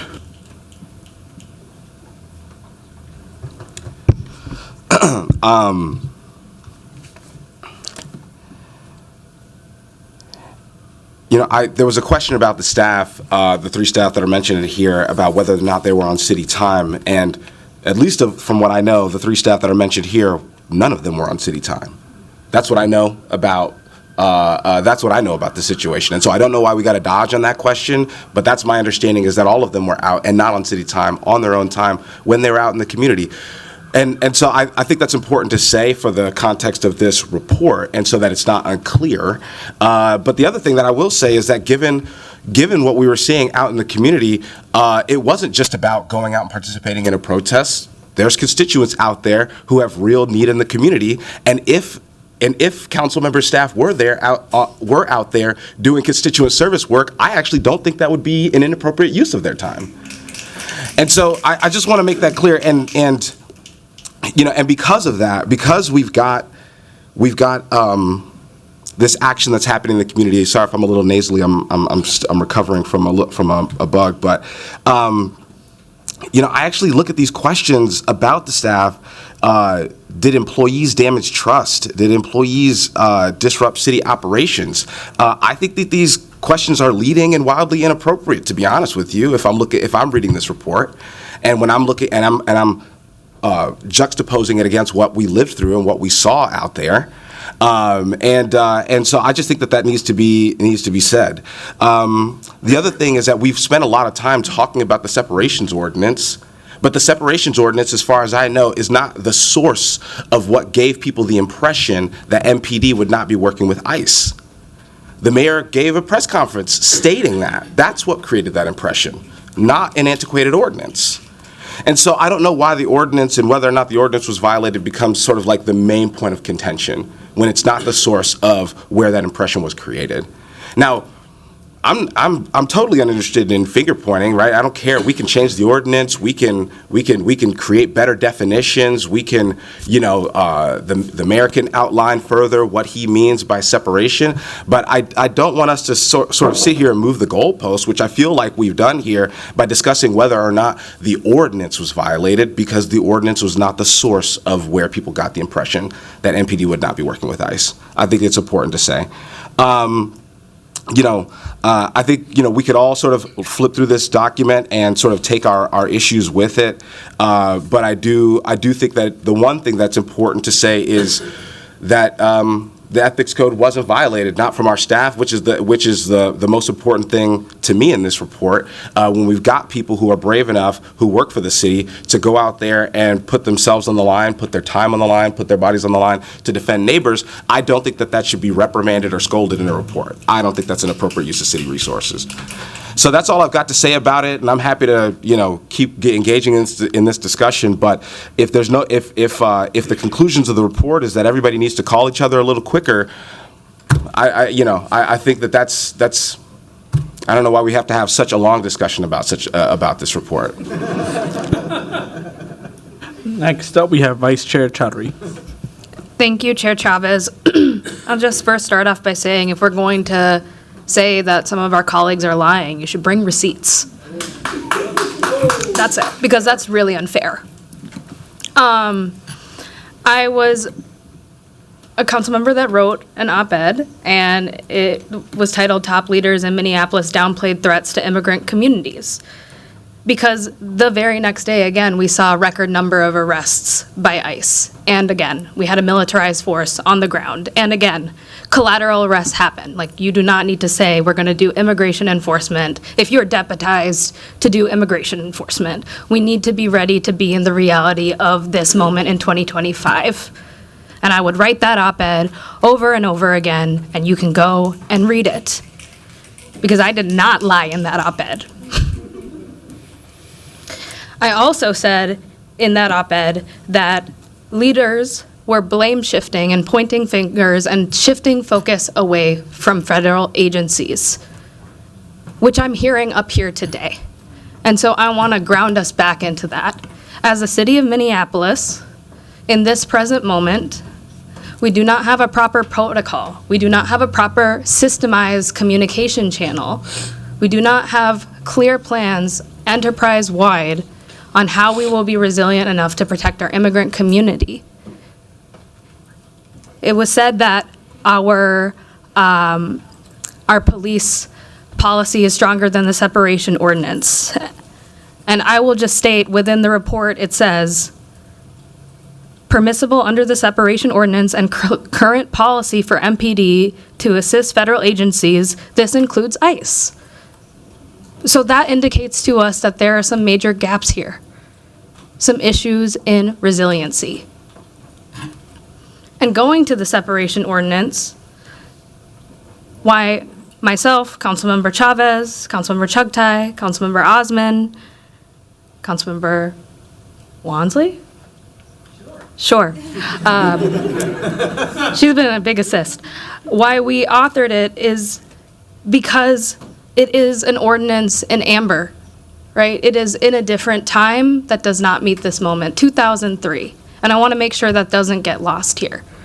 And as council members, we have made efforts before to try to ring the alarm bell and say, let's make a change, and now we have it right in front of us. So I see that as a tangible action.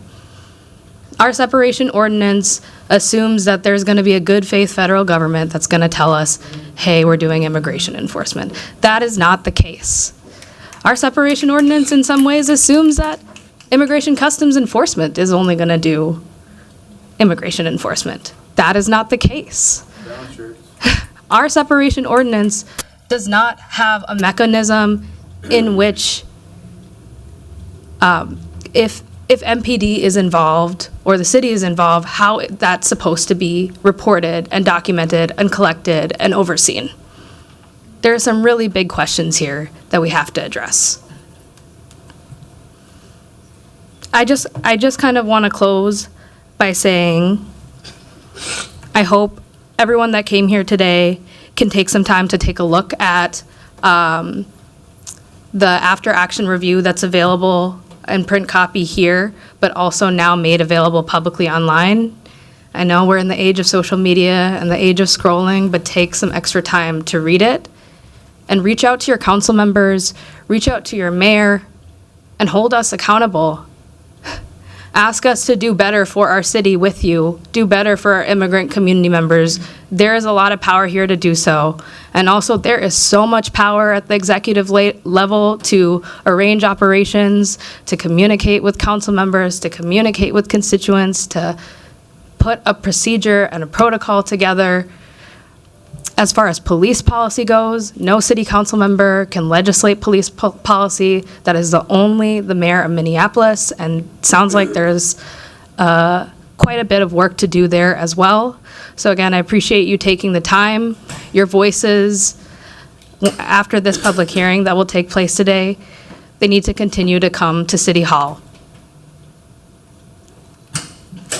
Thank you. And next up is Council Vice President Chartai. Thank you, Mr. Chair. I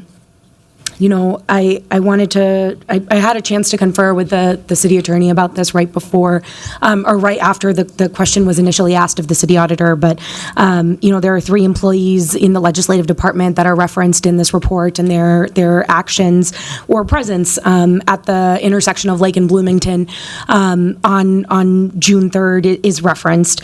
All 3 of those employees took a sick day or took PTO that day, a vacation day that they are that is a protected right that they have as a condition of their employment. And so, I too will echo Councilmember Ellison's statement that, it rubbed me the wrong way that question was dodged as well, and that sharing such information is not a violation of any laws that we must adhere by as an employer in this case. I think there's been a lot of discussion about the role of the city and city employees in what happened at that intersection that day. But, something I just really want to lift up is by the time I arrived on the scene, there were hundreds of residents of this city that were at that intersection, that were standing alongside and gathering alongside our immigrant community that lives in that area, works in that area, frequents that area, and of the hundreds of people that were there, certainly there were several city employees, as has been referenced. But around the country in this moment, we are seeing actions like what took place in our city and far more escalatory ones in cities around the country where the Trump administration is coming in and terrorizing and bullying and intimidating and disappearing members of our community. That's a really scary time that we're living in. And in different ways, people are stepping up. And what I saw, and I think is important to highlight in this moment, is there were hundreds of people that had the courage that day to show up on scene. Every 13 one of you could have done that too, but only some chose to show up. And I will say, I think there are so many employees, that work in the public sector in our city. Only some chose to show up. That's a form of public service to me. I want to commend them for applying that to themselves. It's a form of patriotism to me to show up for those who are marginalized and to take those types of risks on yourself, on your reputation, on your career, to put your body on the line for those who are quite literally under threat of deportation and mistreatment and abuse by a government that's supposed to protect them in the first place. I'm proud of that, and I think we should all be too. Those are not actions that should be mischaracterized in any type of way. Those are not actions that we should talk about in a negative context in any way. Those are Minneapolis values playing out in real time.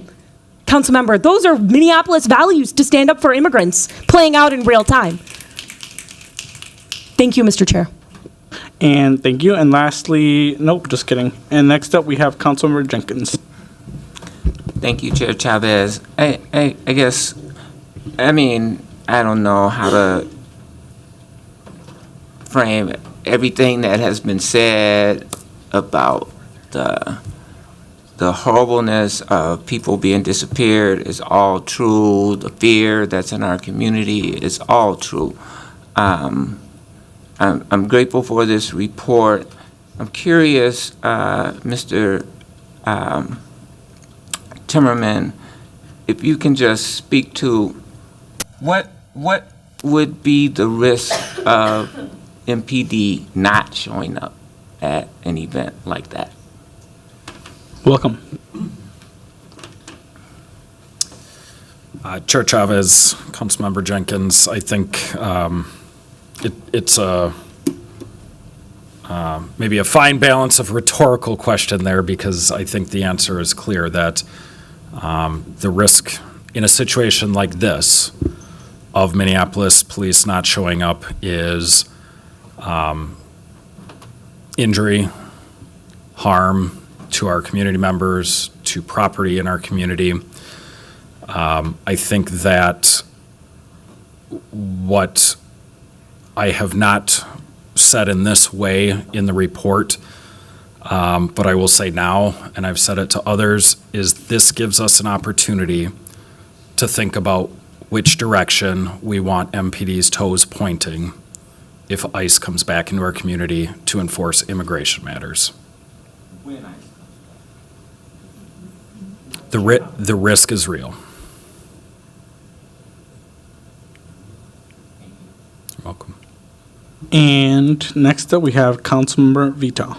Thank you, Chair. I just want to say, I appreciate those who use their bodies to show up, but that's not everybody's way. I choose to use my resources, my relationship, my mind, other tools that I have to show up for immigrant families in my ward. This day happened, but there's so many other things happening with our immigrant families in Minneapolis right now that I am proud that I helped those families work through and continue to work through. So why some chose to go that day, thanks, great, that's on you, but that's what you get to do, and others get to choose how they want to show up for immigrant families. Thank you. And lastly, nope, just kidding. Next up, we have Councilmember Ellison. I think Councilmember Jenkins' question is a really important one, but the response made me question, how are we defining risk? Are we talking, I always think of legal risk, financial risk, that's how I think of it. And so I feel like the question's a little bit unanswered of like, what is the risk? And maybe the answer is we just don't know. What is the risk if MPD doesn't show up? But, sure, sort of this ethereal, way that we discuss risk colloquially, maybe that's a good response, but I'm thinking as the city, as fiduciaries, as I'm thinking legal risk, financial risk. Do we have a response for that? I don't know if you're asking the city auditor or... If you know. Chair Chavez, Councilmember Ellison, this entire book lists risks to a government organization. I'd be happy to send you the electronic link for it. How do you mean it here in relation to your response to Councilmember Jenkins' question? I mean, it's not ethereal, Chair Chavez, Councilmember Ellison. There are real risks that are documented that government auditors review, consider, and communicate on. And to Councilmember Jenkins' question, the risk is to life, and property. The risk is to financial impact. But more than anything else, the risk is to reputation. Our staff's behavior, whether that's city council staff, whether that's the chief of police's staff, has real effect on reputation of the city. And as I said on the front end of this presentation, I took this job to help instill and rebuild trust in our community. Reputational risk is a real risk, and it's something that I am very serious about in how I choose my words. So believe me when I say the words that I chose for Section 3 could have been different. Sure. So reputational risk is how you're defining it in that specific answer. That's helpful. It's how the government audit standards define it. It's reputational. It's life. It's property. It's financial risk to the city. But whose life and property, right? We got residents responding to who are protesting federal actions that we have every right to question, that precedent puts us in a position to question, puts the community in a position to question, and then MPD gets called by those forces to come and respond to community members. And I'm just kind of wondering, when we think about risk in that sense, are we thinking, okay, well, there's financial risk, there's exposure, litigation exposure, if we don't respond to the federal government? Are we thinking, I'm just kind of wondering if that was played into your answer. It sounds like, no, you're thinking reputational risk. Maybe my question's more appropriate to the attorneys, not here, but just maybe that question's more appropriate to the attorneys. But your answer, you're thinking reputational risk. That's helpful. Thank you. I also said financial risk, risk of life. I had a much more lengthy answer than that. Thank you. Next up, we have Councilmember Palmisano. I don't want division here, and since we'll be hearing from the public, I do want to say something that Councilmember Jenkins brought up as a next step. I do think that's the next conversation that we need to have. Do we want MPD to show up whenever ICE is in our community? ICE is a broad organization. They do more than immigration pushes, in this case, a criminal investigation, but it's confusing. It's confusing when people show up with that on their back. The auditor said life, property, reputation. We cannot leave people thinking that we didn't show up for them. MPD said they showed up because they were called to be there. Can they choose not to be? I saw over and over in footage that I wouldn't have wanted those ICE agents directly involved with community members. I don't think that would have gone well. I think it's a real question. Should they just show up in response to a 911 emergency during a situation like that? Or do we ask them to come and be a membrane between our residents and federal agents? That's what they did. Is that the right answer? I don't know. I don't know if that is what the community wants in a situation like that. I am eager to learn that and have been having conversations with members of the community. I've also been asking those of you in our emergency management briefings that question. And I think that maybe the way we productively use this is, what would we have done different next time? What would we ask MPD to do different? Do we want them as a membrane between federal agents and our community or not? I think that's a very honest kind of inquiry out to people, and I appreciate that different people have different answers to it. Thank you. Thank you. And hopefully, lastly, we have Council Vice President Chuck Tye. Thank you, Mr. Chair. I'm actually, this discussion around risk really caught my attention. So, looking at this timeline, I see that at 11:14 a.m. that day, or 11:19 a.m. that day, I apologize, that the Homeland Security Investigations, HSI, and the Federal Bureau of Investigations, FBI. And again, HSI is a agency of the Department of Homeland Security, just as ICE is an agency of the Department of Homeland Security. HSI conducts investigations, ICE conducts enforcement action. They work hand in hand together. So 11:19 a.m., they request the presence of MPD. MPD then shows up on the scene. Let's talk about risk here. Can you talk to me about what you believe the risk is, reputational, financial, or otherwise, of the residents of our city who ultimately foot the bill for all of this, and ultimately we are all accountable to, the residents of our city seeing their local law enforcement agency appearing to collaborate with ICE, the Department of Homeland Security, and HSI? What's the reputational risk of that? Chair Chavez, Councilmember Chugtai, I can't speculate to that because in order to remain objective and independent, I cannot think or speak on behalf of other people. What we do is we look at legal criteria, whether that's state law, city charter, city law. Do I have personal opinions? Yes, but I can't share those because I have to remain objective and stick to legal criteria to compare actions against. I really appreciate that, and really appreciate that you have a really rigid role around maintaining objectivity. I'm not going to ask you to speculate on your personal opinions on this matter. I will just say I am a resident of this city. I'm an elected leader of this city, and to me, the reputational risk that is incurred by this institution when it appears that this institution is aiding the Trump administration in demonizing this community is substantial. It is substantial and like should be avoided at all costs if we can ever help it, should be avoided at all costs. We want our residents, when they're experiencing crisis, to actually call 911. They're not going to do that if they believe that will result in federal enforcement action of any type.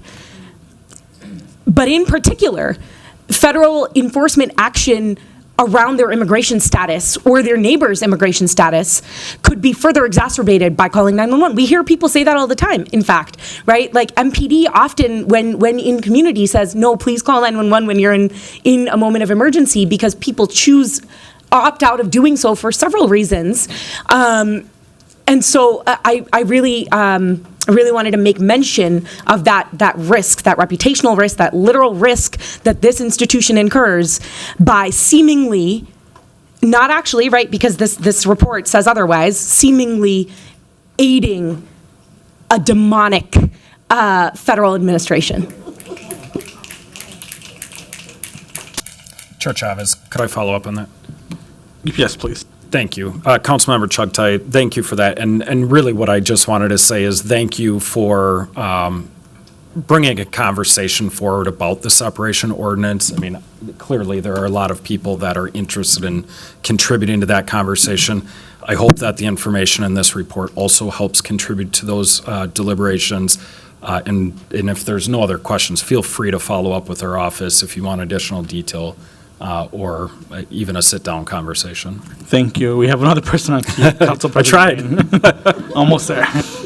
Hopefully, I'll be the last. Thank you, Chair Chavez. I just wanted to kind of expand the context here just a little bit, and kind of in keeping with the role of audit. Audit's job isn't always to do these individual investigations of individual incidents, but oftentimes we'll do an individual investigation of an individual incident to highlight broader contextual issues from a policy perspective. And I couldn't help myself but to go back to the after-action review from the George Floyd uprising. And I want to give our community time to speak, so I'm not going to read it verbatim, but essentially it highlights the exact same problems. Failure to communicate by city officials, the community be left in the void, council members left in the void, the community having to create informal channels to communicate with each other to keep each other safe. That's happening right now. There are organic, text chat groups where rapid response is happening in the community because their government is failing to meet this moment right now, and our community is meeting this moment. These are things that were highlighted 5 years ago, and we spent the better part of our first term in office learning about all of the new trainings and new learnings that we were supposed to be applying from that after action review, and I couldn't help but connect that to January 3rd. I couldn't help but connect that to the assassination of Melissa Hortman. I couldn't help but connect that to the killing of Amir Locke. Every time that I have been a council member during one of these urgent crises, I've been left in the dark. I've been learning about what's happening on the ground, either through social media or through my colleagues having the courage to go out to the front lines, or having myself to go out to the front lines. And so, the auditor started this presentation with a hope that we're going to come together and change. And we are 5 years beyond the murder of George Floyd, and I am still seeing a failure of this administration and this institution to actually be able to respond in a moment of crisis and center our community. And I just really wanted to share that. And something that's not on this timeline is June 1st. And that was the day of the mass shooting on Boom Island. And I have a regularly scheduled meeting with the police chief, and I met with him on that Monday, and we were both, recanting the just terror of that night. And he was actually expressing his frustration with what is now known publicly, which was we were supposed to be starting the Safer Summer initiative that Monday, which was supposed to be a collaboration with federal law enforcement agencies. And the chief was lamenting that all of these law enforcement partners were getting pulled off of these types of kind of what we consider crime investigations and being redirected towards prioritizing immigration enforcement. And that was bringing damage to the Safer Summer initiative.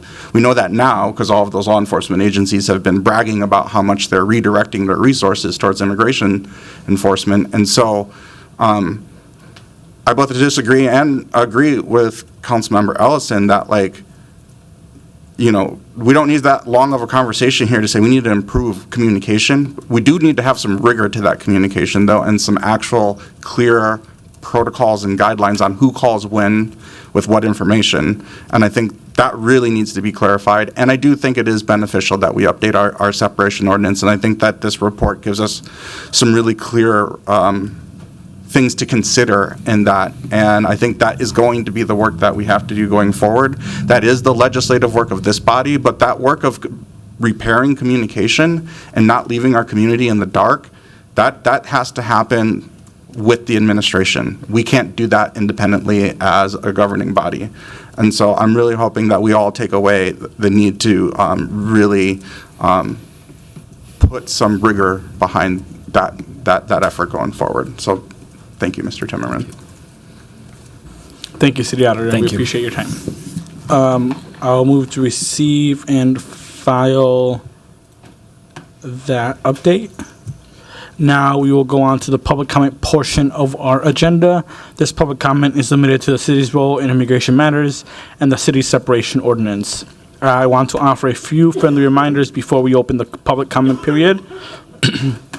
Before the public shares their statements, we want to make sure that everyone understands that this meeting is being recorded. This means that the comments you make can be seen and heard not just by the people in this space and in this room, but by anyone who is watching today or who may access this recording on a later date. We want our community members to be safe, including people who come and share their opinions with us in committee meetings.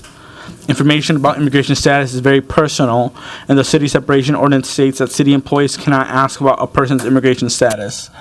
As you prepare to speak, please remember that anything you share is public information and may be available now and in the future by anyone. Each speaker will get 2 minutes to address the committee. Speakers with translators get 4 minutes to address the committee. We have Spanish and Somali interpreters available for public testimony if needed. They are located in the overflow room. We also accept written or typed comments sent to us. The form is online and can be found by going to minneapolismn.gov/public comment. And with that, I will go ahead and open the public comment period. The first 5 speakers who have registered today are Miguel Hernandez, Elizabeth Liz Shatton, MANA, I believe. Number 3. Number 4 is Sally. Number 5 is a name with a Y. I can't read the rest. It's cursive, but I will try my best. So first up, Miguel.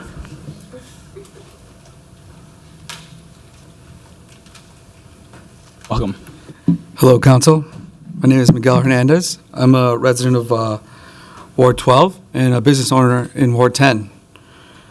I'm here deeply, deeply disappointed with how this council and MPD and the mayor's office acted on June 3rd. I was there on June 3rd. I live in that ward. What I saw there was police eager to help federal agencies. Eager. Before this timeline, supposed factual timeline, I observed myself there. Police handing police tape off, speaking with federal agents. The audit is correct in one way. MPD and the mayor left city council and the public in the dark. That is unacceptable. The mayor knew first and did nothing for 4 hours and then showed up the next day. He showed up and tried to gaslight a community who saw tanks on their street like nothing happened. Public didn't escalate the militarized police, the federal agents. They showed up with rifles and tanks. What could you bring to escalate that? People? Shouting? They showed up with tanks in our neighborhoods. I would ask the council to put their privileges aside because we don't have time to react. We have 5 minutes. People get taken in 5 minutes. They're gone. Family members, community members. I ask this council to do better. Our federal government is creating chaos in our communities, in immigrant communities. If our leaders don't step up like they failed to do on June 3rd, well, some of you stepped up, thank you. The people will step up. It will happen again. It's not if or when. We will show up. Thank you. Thank you. And next up, we have Elizabeth, number 2.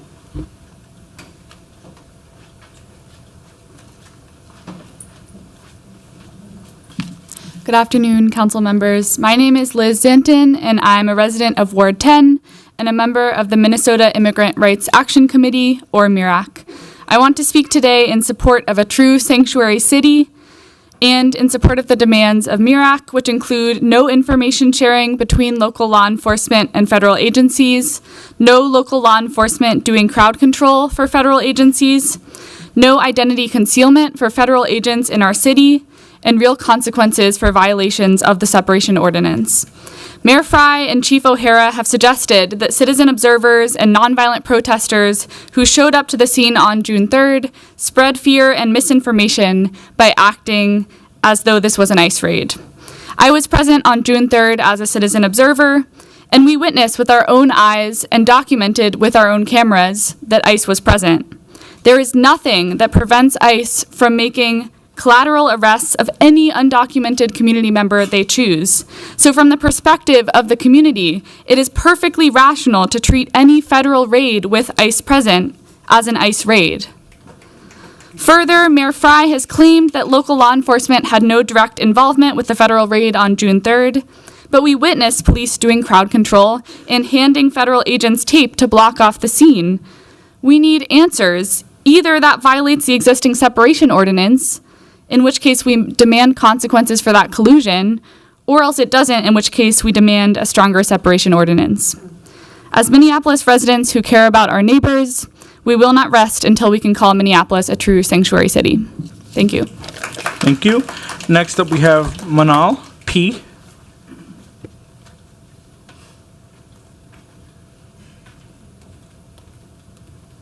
Welcome. Thank you. Good afternoon, council members. My name is Maria Penrice, and I live in Ward 10. I'm also a member of MIRAC. I was present at Lake and Bloomington on June 3rd as a citizen observer, where I witnessed the presence of ICE agents and a terrifying display of force by federal agents in the heart of one of Minneapolis's most vibrant immigrant communities. Others present witnessed MPD engaging in crowd control and providing police tape to federal agents. The after-action report we heard today states that FBI and DHS requested MPD presence, and that is why they arrived on the scene in the first place. I would like to demand the immediate release of any 9/11 call transcripts that brought police to the scene at Lake and Bloomington on June 3rd. I was also present at the separation ordinance hearing on June 23rd, where MPD gave a vague presentation about the department's involvement in our city's current separation ordinance. In this presentation, Assistant Chief of Community Trust Gators identified training gaps as one of MPD's several barriers to compliance with the separation ordinance, specifically that a critical number of MPD trainees do not understand that an individual's immigration status is not probable cause. This is extremely concerning. It is clear that the city of Minneapolis needs a stronger separation ordinance with clear external measures of accountability for MPD. As a member of MIRAC, I'm here to demand that the city take measures to ensure real sanctuary now. No information sharing, no crowd control. Federal agents must present identification, and there must be real consequences for local law enforcement found to be in violation of the separation ordinance. Thank you. Thank you. Next up, we have Sally Lieberman.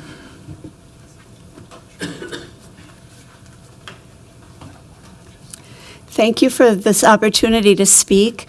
I'm Sally Lieberman, Ward 12. I'm here as an individual to support MIRAC's demands today. I was part of the coalition that brought the separation ordinance before the City Council in 2003. Part of the context at that time was that there was a vast expansion of the federal capacity for policing and surveillance at that time under what was called the USA Patriot Act. And passing the ordinance didn't just happen. It took some hard work to convince the council members at that time that it was the right thing to do. Fortunately, the council members chose to listen to the community.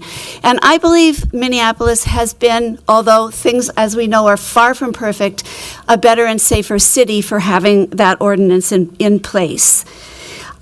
We are now facing new unprecedented challenges from the federal government, and it is clear that we need to strengthen our ordinance. I want to say, listening to the report today, something I found very disturbing is that I believe there was a subtext that the reason the city needs to communicate better and respond better is because there might be civil unrest. That is not what this ordinance is about. This is about situations where there is a serious threat of civil harm to the rights, the safety, the dignity, and the persons of our immigrant neighbors. That is the threat. I also want to say that I was at Lake and Bloomington on June 3rd, and I was not there because of misinformation. A lot of things were not clear at that time, but what I knew was ICE was there, armored vehicles were there. Thank you. Armed federal agents were there, and that was all I needed to know to be there. Thank you very much. Thank you. Next up, we have Yan, then Julia, and then Sophie, Sasha, and Kelly. So, hi. Good afternoon, council members. My name is Yan Chen. I'm also a member of MIRAC. However, I want to address some things that I witnessed as an individual private citizen on June 3rd. When I arrived at noon at Lake and Bloomington, masked agents wearing ICE and HSI uniforms were present. The federal agents were there in militarized combat gear and armored vehicles. They did their very best to intimidate us. Furthermore, MPD officers ordered me and other community members what to do to the benefit of federal operations. It was deeply unsettling to read city officials, including Mayor Fry and Chief O'Hara, directly contradict the innumerable eyewitness accounts and videos. And to add manure to the fire, I later listened to Assistant Chief Gators give a presentation lacking in any detail. Who is eroding the public's trust in law enforcement? The people who live in the affected communities, frequent the businesses, and witness the events from start to finish? Or state actors who blame us to save face? As a member of MIRAC, I demand that the city expand the separation ordinance. No collusion with federal agents at all, including the observed handing of police tape and communicating information in casual conversation. No crowd control, because I and others were forcibly moved by MPD on June 3rd, but MPD was not controlling the feds or the sheriff who were assaulting unarmed civilians like myself. No cover-ups, because law enforcement should identify themselves to civilians, and yet in the city, we have operations of a secret state police. In German, that translates literally as Geheimstaatspolizei or Gestapo. We need real consequences for officers and city officials who act in benefit to federal agents, and especially for those who invalidate the experiences of people, the people who are always there first and who be there long after law enforcement has left. Thank you. And next up, we have Julia. And I'll remind the public, because we have a lot of people that signed up, to please keep it to 2 minutes. If you go over 5 seconds, I'll let it go, but I'll cut you off right after that. Thank you. Hello, my name is Julia. I'm also a member of MIRAC. In regards to if we want police to be present during ICE operations, the answer is no.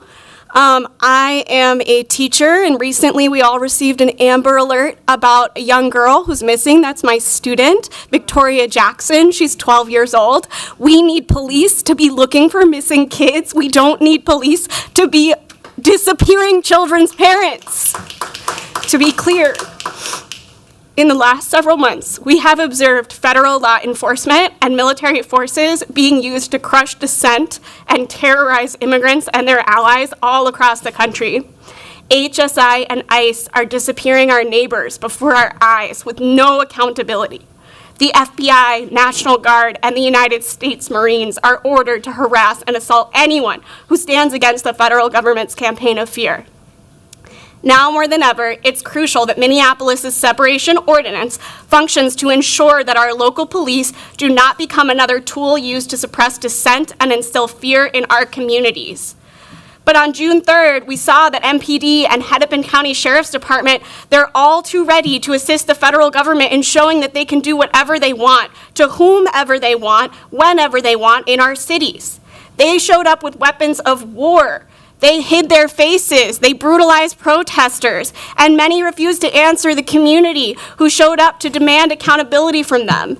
MPD and Chief O'Hara fought the very people they're sworn to serve and protect, so they could instead side with the gunmen invading our neighborhood. We demand that Mayor Fry hold MPD and Chief O'Hara accountable for their abuse of our community on June 3rd. We condemn the use of violence and weapons of war against our neighbors, standing up to the horrors of this nightmarish Trump administration. Thank you, and please help us find Victoria. Thank you. Next up, we have Sophie Breen. And then it's Sasha, number 8, Kelly, number 9, Aaron, number 10. Welcome. Hi, my name is Sophie Breen, and I'm a resident of Ward 8 and a member of MIRAC. On June 3rd, we witnessed an attack on our community. I'm so proud of every person who stood up and said this is not right. I'm so proud of the city employees who care so deeply for our community. They've dedicated their lives to improve it, and they know how to stand up in support of it. Today, we are here to demand real sanctuary now. We saw MPD working with federal agencies. We have the pictures of them handing off the tape. We have the pictures of them talking. We are demanding that there is no collusion, that there is no crowd control from MPD supporting with ICE, HSI, or other federal agencies, including supportive roles. And we demand that there are real consequences. We saw them there on June 3rd, and it is really important that there are consequences for this. We fought hard to make Minneapolis a sanctuary city. The events that took place on June 3rd showed the community that the mayor is unable to uphold his promise of safety for city's residents. This needs to change now. now. The immigrant community is under attack, and MIRAC is ready to stand up and fight back. ICE out of Minneapolis, sanctuary for real now. Thank you. Next up, we have Sasha. Welcome.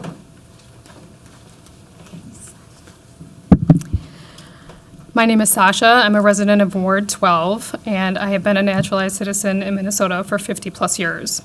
I represent myself, and I was at Lake and Bloomington on June 3rd.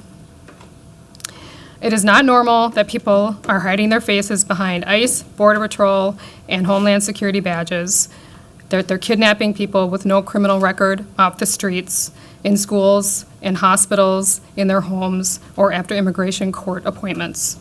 It's not normal that the kidnapped people are being denied human and legal rights, medical services, and access to communicate with their families. It is not normal that state and city officials and local police departments are joining these unjust activities, including allowing heavily armed military vehicles and gear into otherwise peaceful neighborhoods like ours, and not providing full transparency.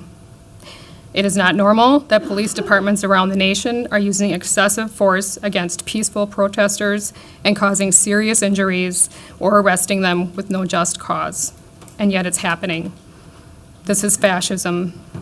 And I really appreciate that our city council, what they're doing as far as strengthening our separation ordinance and their commitment to all of the constituents. As we can see from today's report and a recent public safety meeting with 911 and Minneapolis Police Department held in Ward 12, it is clearly not going to be enough, especially when facts and truth are being questioned. Facts like we know the owner of Las Cuatras was arrested by immigration and held in ICE detention for 2 weeks based on an immigration case. This is fact, not emotion. It is up to us, the residents, to be uncomfortable, to take risks, to be prepared, to learn how to document for accountability, to show up, and to be united. It's going to take us to protect the people in our community from an even more incomprehensible level of injustice. When you see ICE in our neighborhood, in the schools, in the hospitals, Thank you so much for your public testimony. What are you willing to do to say, to fight for democracy, the Constitution, civil rights, and human rights in our community? Thank you. Next up, we have Kelly Allen.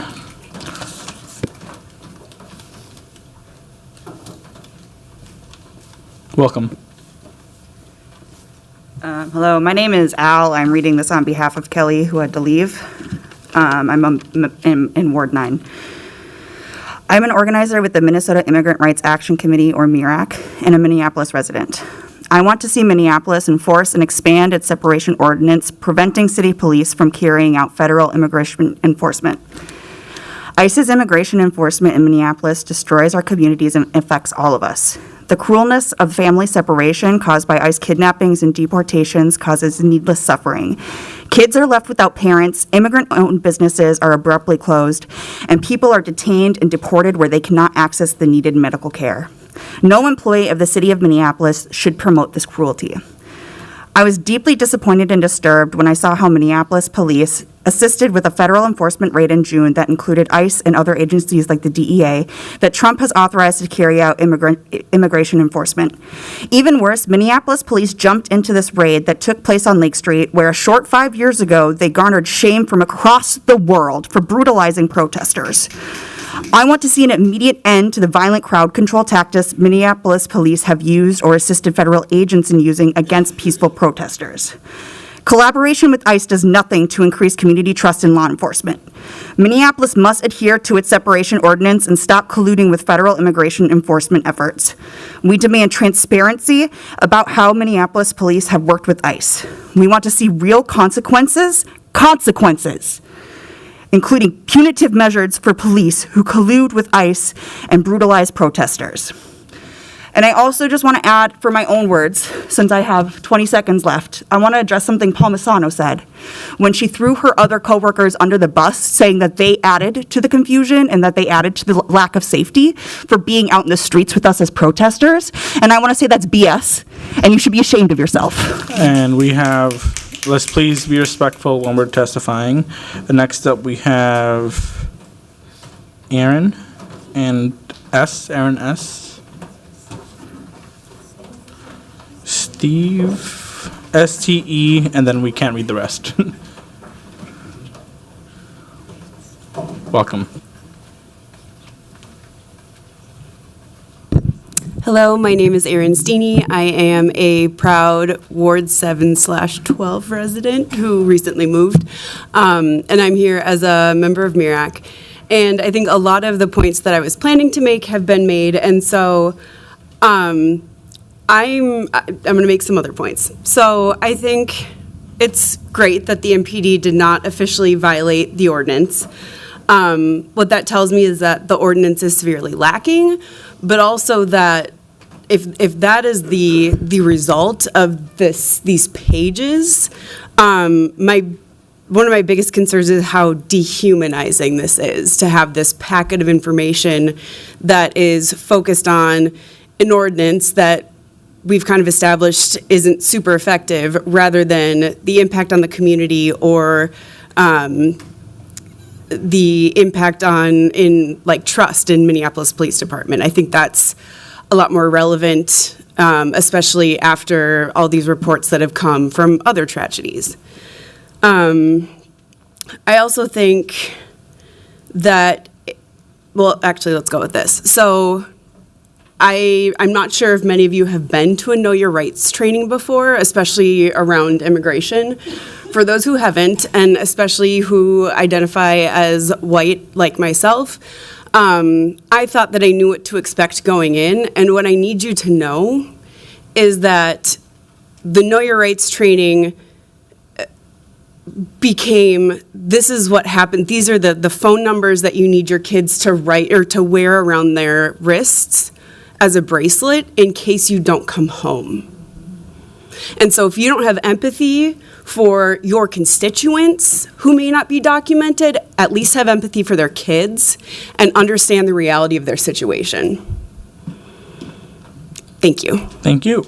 Next up, we have Jim, number 11.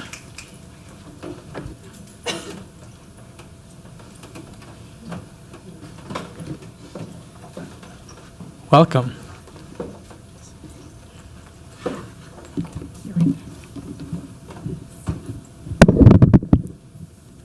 Thank you. Thank you. I'm Jim Ramnarine from Ward 11, and I'll make my comments brief. I'm representing Indivisible Twin Cities. However, I'm not recognized as speaking for them. I'm speaking for myself. We are working with all of the organizations that have spoken earlier. I just want to quickly add a few things. First of all, I think it's important for us to recognize that we are dealing with a armed authoritarian government right now. This is a time for us to make serious changes. This is not a time for the council to be timid. We're dealing with an organization, ICE, that's now being supported by every other armed part of the government. HSI was doing investigations. They have now been transferred in to do enforcement. The same with ATF and other organizations supported by the FBI. So when you talk about these distinctions, they don't exist anymore according to webinars that I have been attending in the last few weeks. We need to change the ordinance. It's 22 years old. We need to do something to address.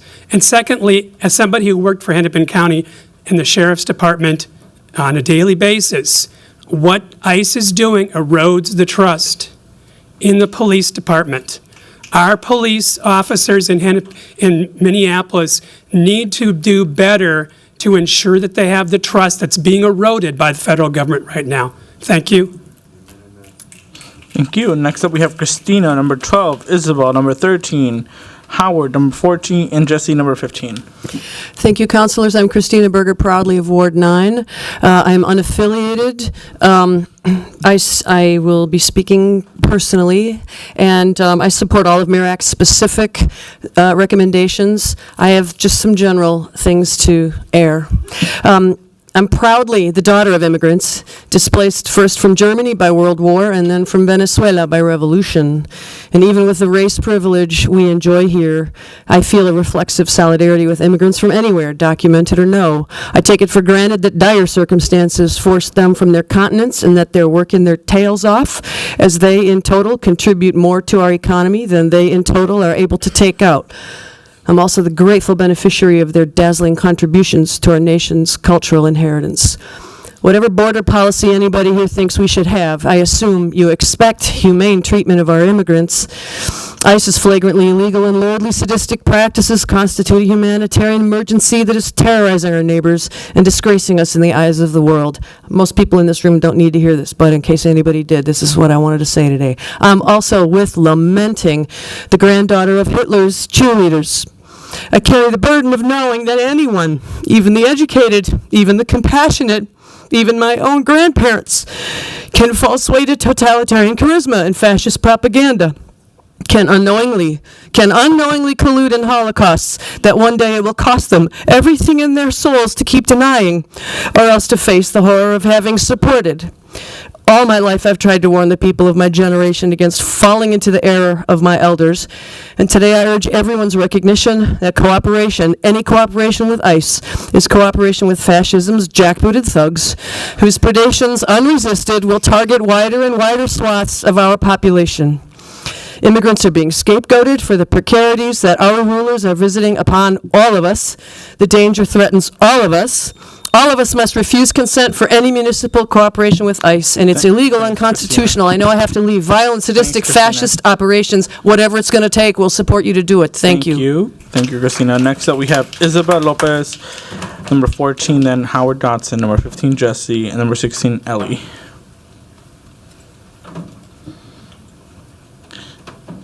And we might go to 14. Number 14, Howard. Welcome.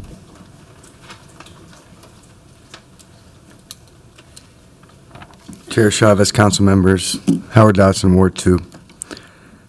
I think we need to have a film festival where we watch 1984, Fahrenheit 451, It Can't Happen Here, and the last one is A Day Without Mexicans.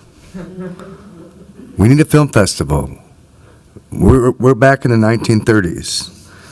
And these brown shirts that were in our city, how many of them were January 6ers wearing masks? This is so precarious. And I asked Mayor Fry to bring in the DOJ United Against Hate when President Biden and Garland were still the DOJ. This is what I was warning you about. And my meeting with Lugar and the Somali elders got sabotaged.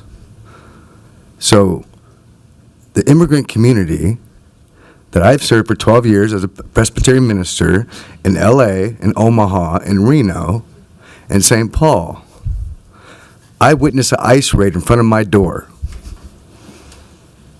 I prayed 2014. I sent you the picture. At the Mercado, I prayed with the Latinos as President Obama announced DACA, executive order. My heart is breaking, and instead of Chief O'Hara, that should have been Mayor Fry down there. You look at LA, Mayor Bass, we need a mayor who's going to show up and protect the human and civil rights of our residents. I asked for the DOJ United Against Hate. Nope. Mayor Fry wasn't down there that day. We need a mayor who's in the trenches right now because we're facing fascism right now. Next up, welcome, Jesse. Hey, everybody. I'm a Ward 9 resident. I want to thank you, Councilmember Chavez, for your being a representative of me, your passion on this issue. I want to thank the first speaker, Miguel, who underlined why the profound urgency of this moment, why we need passion and advocacy on this issue right now. And I just wish I didn't have to ask in the days after that raid whether the mayor, whether the police chief are reading the newspapers. or what's going on, right? Because what I saw was this sort of like narrow legalistic defense of like, well, was this kind of enforcement, this was the object, yes, there were all this stuff happening on, but really like we're within the bounds of the ordinance. And I really worry about that because as other folks have noted, like we are not in 2003 anymore. We know there's a lot of documentation that the federal government, from the top down, is operating outside of the color of law, outside of the rule of law, outside of constitutional rights. They're doing it systematically and regularly. And I really worry that if you're bringing, as a city, a narrow kind of legalistic approach in response to this behavior, you're going to get rolled by the federal government. So I don't know what it was. I don't know if it's like need to catch up with current events or if it's just like a concern about message discipline or whatever, but like we got to move past that. I am asking for the city to substantively engage with this terrifying and scary and very serious and hard moment. And I do not want MPD to be a membrane around federal enforcement that involves ICE. I don't. Anything that's close by, anything that's scaring our people, I don't want that. I saw that already as a resident just a few blocks away from the 3rd Precinct. I saw what it was like when MPD formed a membrane around law enforcement and protected a building and protected the badge instead of protecting our protesters, my neighbors, the businesses in my neighborhood. I already saw that once. Thank you. Thank you. Next up, we have Ellie, number 16.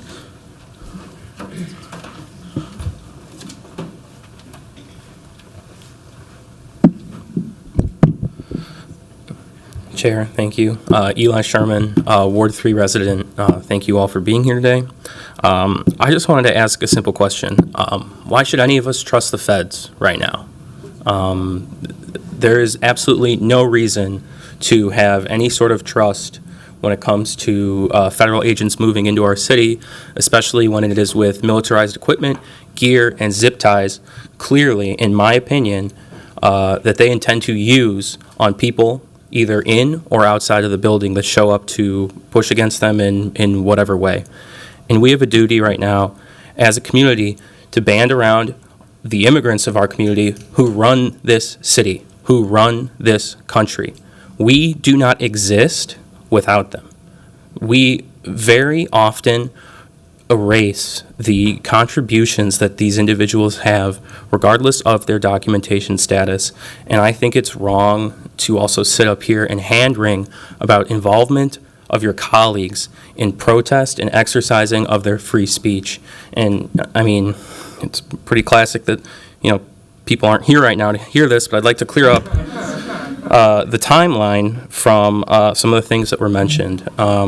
CM Vito mentioned that we're talking about a gap in communication between people. The police chief found out at 10. The mayor found out at 10:45. 45 minutes, first of all, is a long time. I'd like to know what the police chief was doing within those 45 minutes, who he was speaking to. After that, the mayor knew at 10:45. The first I saw of any council member present at that action was after that moment. So all it could have taken was him picking up the phone and calling people. But he has shown time and time again that he is willing to trust the federal government at their word, and he is not willing to trust the word of his colleagues and what they see and go through every day. Thank you. Thank you. Next up, we have Isabel Lopez. And then I have Jason, number 18, Marvino, number 19, Kate, number 20.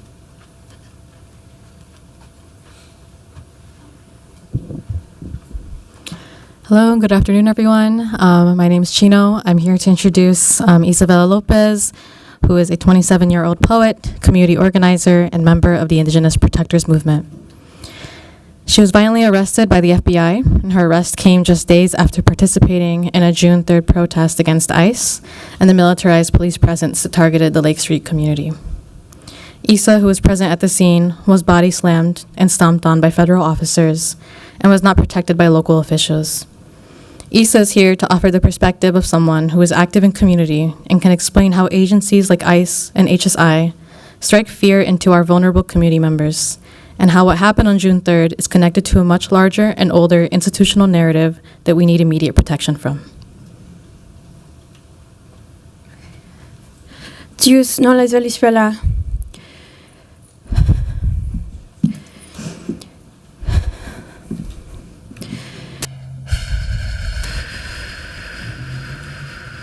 You got this.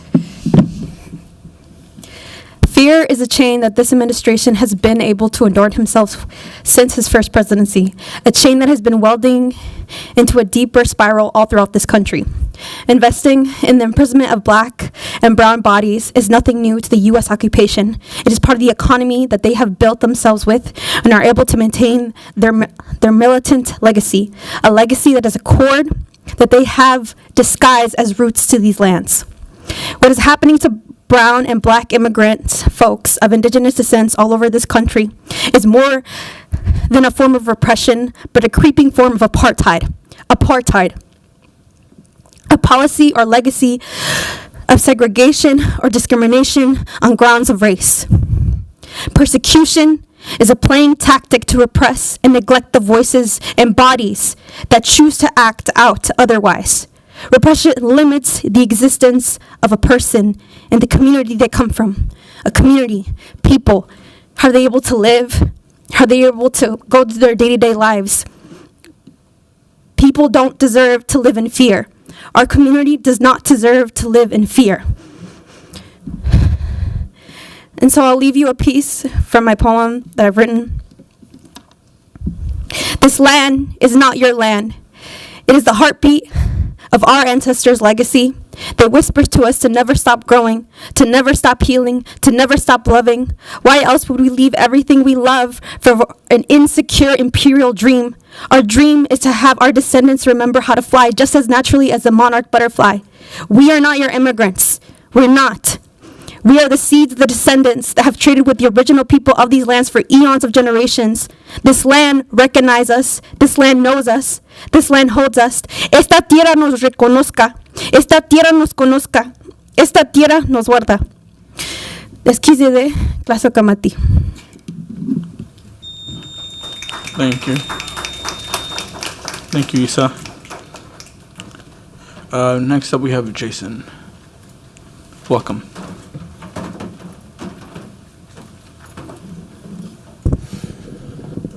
Thank you. My name is Jason. I am a resident of Ward 10.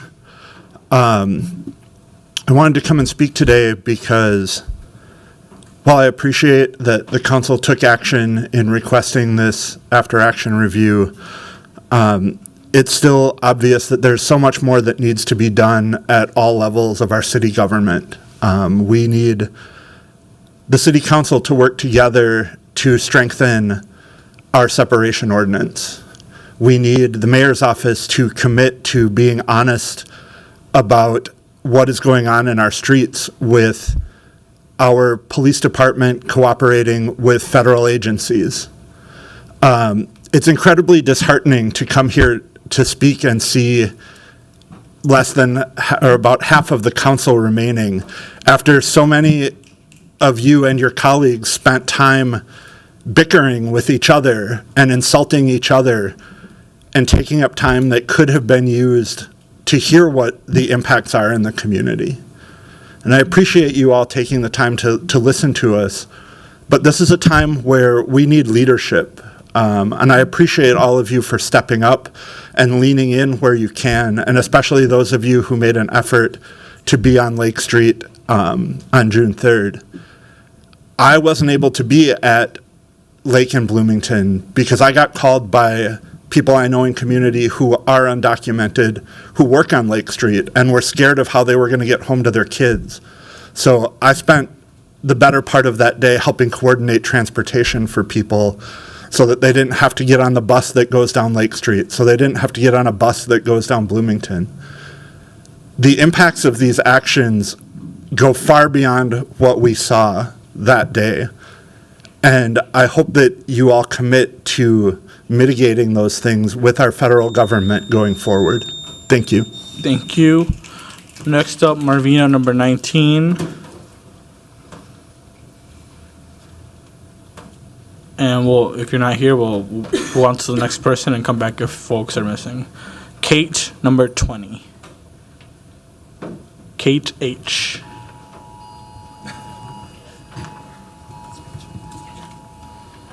Still? Okay. Next up, we have James, number 21.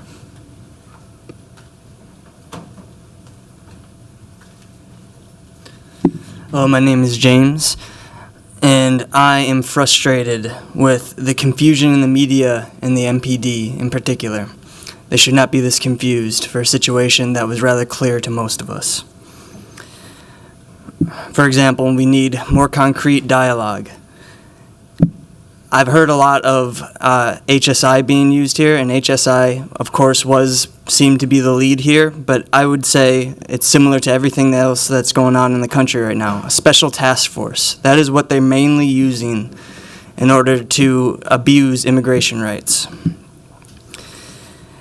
In this instance, I would say it is especially concerning how similar and reminiscent of secret police it is. For example, the ATF, their attire looked ridiculous. It looked like somebody just made a uniform the night before. They had something called the Others on, which I have only been exposed to that through extremist groups. So I want to know what they know about that. I would ask them personally. I would ask you, what is our plan? What is your plan? I'd say investigating these every special task force before they get into this country, which is a lot of work, I know, but investigating them beforehand would be ideal. And then how can we trust our authorities, including you, to actually handle this when, for the most part, the communication has been vague? Our communities are leaving because of fear, moving out of the cities. They need to be encouraged and with a gentle approach, assured that they will be protected. Thank you for your time. Thank you. Next up is Peter, number 22. Good afternoon. I'm in Ward 4. Before I speak to the urgent need for cooperation with ICE, let's start with the fact that often surprises people. President Barack Obama deported more undocumented immigrants than any other U.S. president in history. In his administration, over 5.24 million individuals were repatriated either through court order or voluntary. His administration focused heavily on removing those who pose threats to national security and public safety, earning him the nickname Deporter-in-Chief among immigration advocates. In fact, President Trump later rehired Obama's own ICE director, Tom Homan. To lead immigration enforcement efforts, Homan, now serving as Trump's border czar, has made it clear if cities, counties, and states would simply cooperate, especially by allowing them to pick up violent offenders directly from jail, there will be far less need for ICE to conduct operations in our neighborhoods. This is not about politics. It's about public safety and common sense. When local jurisdictions refuse to honor ICE detainers, dangerous individuals are released back into our communities. That forces ICE to go to door in residential areas, increasing fear and tension among law-abiding families and immigrants. But if we work together, city, county, and state, we can ensure that those who commit heinous crimes are transferred directly to ICE custody, reducing the need for disruptive enforcement actions. 10 seconds, if you don't mind. Okay, 5. Let's not make it harder for ICE to do its job. Let's protect our neighborhoods by cooperating with federal law enforcement in a way that priorities safety, order, and accountability. Number 23. Thank you. And then Julie, number 24.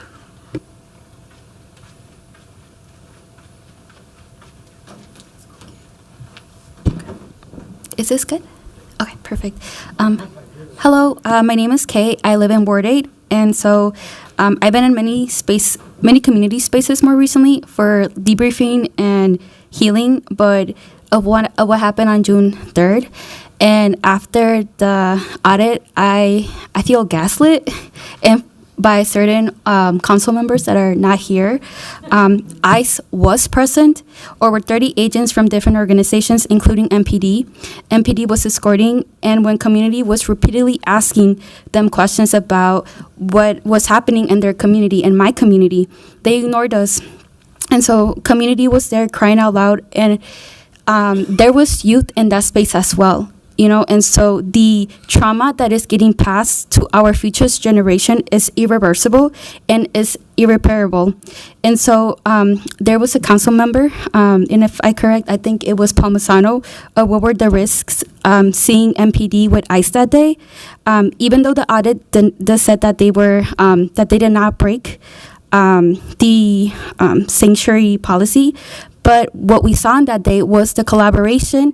And so with everything that was happening there, it's just, we saw the collaboration happening that day. And so I would have loved to see evidence being included of the residents in this audit, because the public comments, it tells a different story. And so I would love to know, again, for the council members that are not present, that they know that they have our community's backs, the fellow council members that were on the ground and staff, and specifically council members that have lived experience in staff. And so I also support MIRAC sanctuary policy demands. Thank you. Thank you. Next up, we have Julie, number 24. And if folks have not finalized signing up, please do so, because I don't have any more people in front of me. Thank you. Thank you, Chair Chavez. Thank you, committee members. My name is Julie Doherty. I live in Ward 12.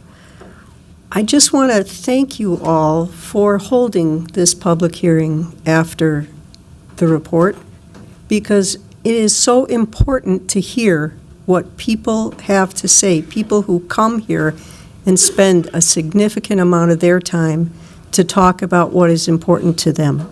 And I noticed that Mayor Fry's not here, I noticed that Chief O'Hara is not here, and the auditor is left.